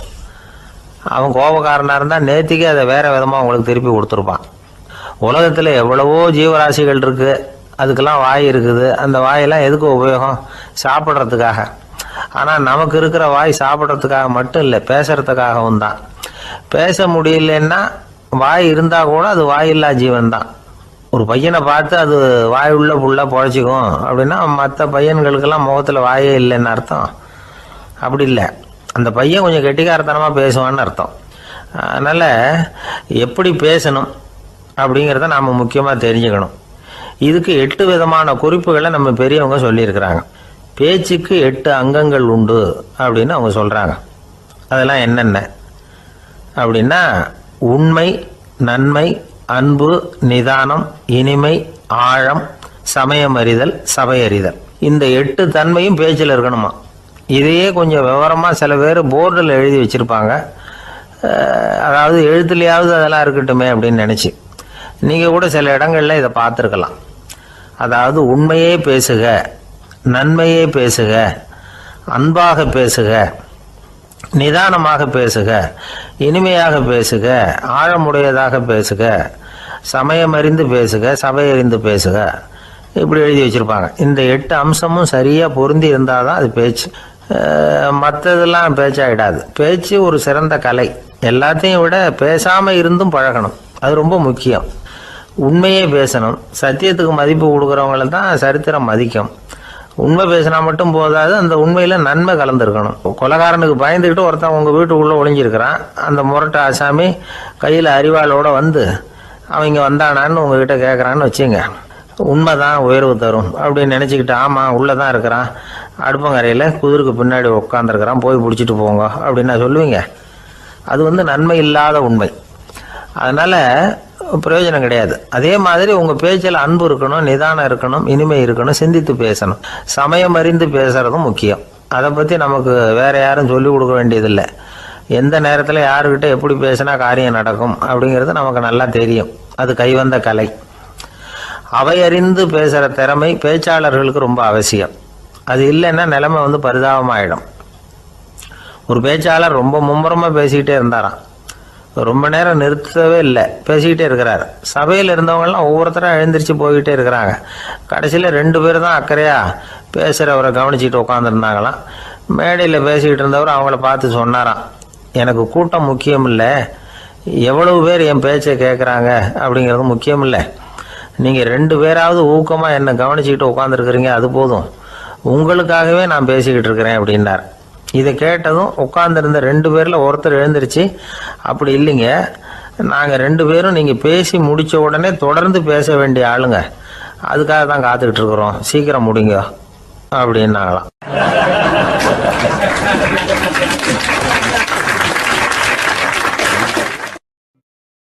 ஒரு ஊரில் ஒரு புகழ்பெற்ற பத்திரிகையாளர் இருந்தார்.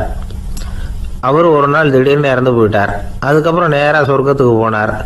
சொர்க்கத்தின் வாசலில் நின்றுக்கிட்டு இருந்த ஒருத்தர் அவரை தடுத்தார். இதை பாரு, ஏற்கனவே இங்கே 12 பத்திரிகையாளர்கள் இருக்கிறாங்க, அவங்களுக்கே இங்கே வேலை இல்லை. அதுக்கு என்ன காரணம்னா, சொர்க்கத்தில் திடுக்கிடும் செய்திகள்லாம் ஒன்றும் கிடையாது, அப்படி என்ன இருக்க போகுது இங்கே எல்லாம் அது ஒழுங்காக நடந்துகிட்டு இருக்கோம். எல்லாம் ஒழுங்காக நடந்தால் பத்திரிகைகளுக்கு சுவாரஸ்யமான கொலை கொள்ளை தீ வைப்பு இது மாதிரி எதுவும் இங்கே இல்லை. ஏற்கனவே இங்கே இருக்கிறவங்க எல்லாரும் மரத்தடியில் உட்காந்துக்கிட்டு தியானம் பண்ணிகிட்டு இருக்கிறாங்க. அந்த ஒரே செய்தி தான் தினமும் இங்கே வந்துக்கிட்டு இருக்குது. அதை படிக்கிறதுக்கே இங்கே ஆள் கிடையாது. அதனால் நான் என்ன சொல்கிறேன்னா, நீ பேசாமல் நரகத்துக்கே போயிடு. அங்கே எவ்வளவோ நிகழ்ச்சிகள் நடந்துக்கிட்டு இருக்கு, அங்கே தான் அதிகமான பத்திரிகையாளர்கள் தேவைப்படுறாங்க, அங்கே உனக்கு நிறைய வேலை இருக்கும், அதை செய்கிறதில்ல நீயும் மகிழ்ச்சியாக இருக்கலாம் அப்படின்னு சொன்னாராம். அங்கே அந்த சொர்க்கத்தின் வாசலில் நின்றுக்கிட்டு இருந்தவர்.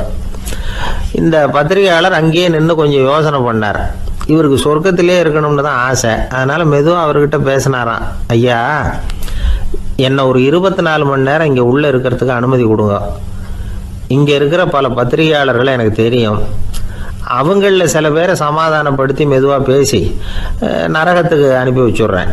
நான் இங்கே இருந்துக்கிறேன், உங்கள் கணக்குப்படி 12 பேருக்கு மேலே இங்கே தாண்டாது, அப்படி பார்த்துக்கிறேன் அப்படின்னாராம்.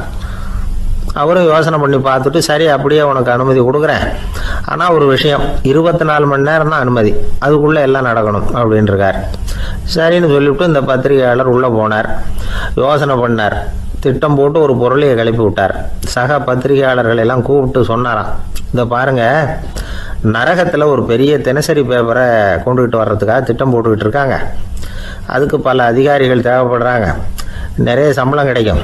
யார் யாரெல்லாம் நரகத்துக்கு போக ஆசைப்படுறாங்களோ அவங்கெல்லாம் போகலாம் அப்படின்னு ஒரு பொருளையை கிளப்பி விட்டார். 24 மணி நேரம் கழித்து வாசல் பக்கம் போனார். அங்கே இருந்தவர்கிட்ட எத்தனை பேர் வெளியேறினாங்கன்னு விசாரிச்சாராம்.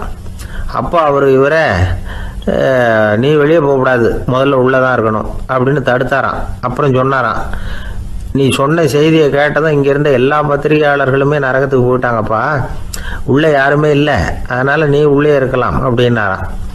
இதை கேட்டதும் இந்த பத்திரிகையாளரே குழம்பி போயிட்டார். ஒருவேளை உண்மையிலேயே நரகத்தில் புதுசாக பத்திரிகை ஏதாவது ஆரம்பிக்க போகிறாங்களோ அப்படின்னு அவரே நினைக்க ஆரம்பிச்சிட்டாராம். அப்புறம் சொன்னாராம், ஐயா என்னை விட்டுருங்க, நான் நரகத்துக்கே போயிடுறேன், அங்கே ஏதோ விசேஷம் இருக்கணும் அப்படின்னாராம். இல்லைன்னா இத்தனை பேரும் ஒட்டு மொத்தமாக அங்கே போகிறதுக்கு சான்ஸே இல்லை, என்னை தடுக்காதீங்கன்னு கெஞ்ச ஆரம்பிச்சிட்டாராம். மற்றவங்க நம்பணுங்கிறதுக்காக ஒரு பொருளையை கிளப்பி விட்டார். கடைசியில் தானே அந்த பொருளைக்கு ஆளாயிட்டார். அதாவது பிறரை ஏமாற்றிய அவரது மனம் கடைசியில் அவரையே ஏமாற்ற ஆரம்பிச்சுட்டு பாருங்க. நீங்கள் இப்படி அடுத்தவங்களை ஏமாத்துறதுக்கு உங்கள் மனசை பழக்கப்படுத்துறீங்க, ஆனால் கடைசியில் அதனால் நீங்களே ஏமாற்றப்படுகிறீர்கள் அப்படிங்கிறது பெரியவர்களுடைய புத்திமதி. அதனால் உங்கள் மனசுக்கிட்ட ரொம்ப எச்சரிக்கையாக இருங்கோ அப்படிங்கிறாங்க. நம்ம ஆளுங்க அங்கே போய் என்ன சொல்லுவாங்கன்னா, இந்த மாதிரி அங்கே போகாத இங்கே போகாதேன்னு பயமுறுத்துறது உண்டு. சில பேர் அங்கே பேய் இருக்குது, பிசாசு இருக்குது அப்படின்னு பொருளையை கிளப்பி விடுறது உண்டு. இருட்டு நேரம் காட்டு வழியாக ஒருத்தன் போய்கிட்டு இருக்கிறான். அங்கே பேய் பிசாசு நடமாட்டம் இருக்கிறதாக வதந்தி. இவன் பயந்துக்கிட்டே வேகமாக போகிறான். காடு முடிஞ்சு மெயின் ரோட்டுக்கு வந்து சேர்ந்தான். அப்பாடா, ஒரு பஸ்ஸு நின்றுக்கிட்டு இருக்கு தனியாக. இருட்டில் லேசாக தெரிஞ்சுது. ஓடி போய் ஏறி உள்ளே உட்காந்துக்கிட்டான். பயந்துக்கிட்டே போனவன் அப்புறம் தான் தெரியுது உள்ள யாருமே இல்லை, டிரைவரும் இல்லை, கண்டக்டரும் இல்லை, வேற யாரும் இல்லை. இவனுக்கு பேய் பயம் அதிகமாக போட்டுது. ஏன்னா நடு ராத்திரி. இந்த நேரம் பார்த்து அந்த பஸ்ஸு தானே நகர ஆரம்பிச்சுதான். இவனுக்கு இன்னும் பயம் அதிகமாக போட்டுது. ஏன்னா டிரைவர் சீட்டு காலியாக இருக்குது, பஸ்ஸு நகருது. இவன் உடம்பு பூரா நடுங்க ஆரம்பிச்சுட்டுது. வீல்னு கத்தலாமான்னு பார்த்தான். அந்த நேரம் பார்த்து அவன் தோளில் ஒரு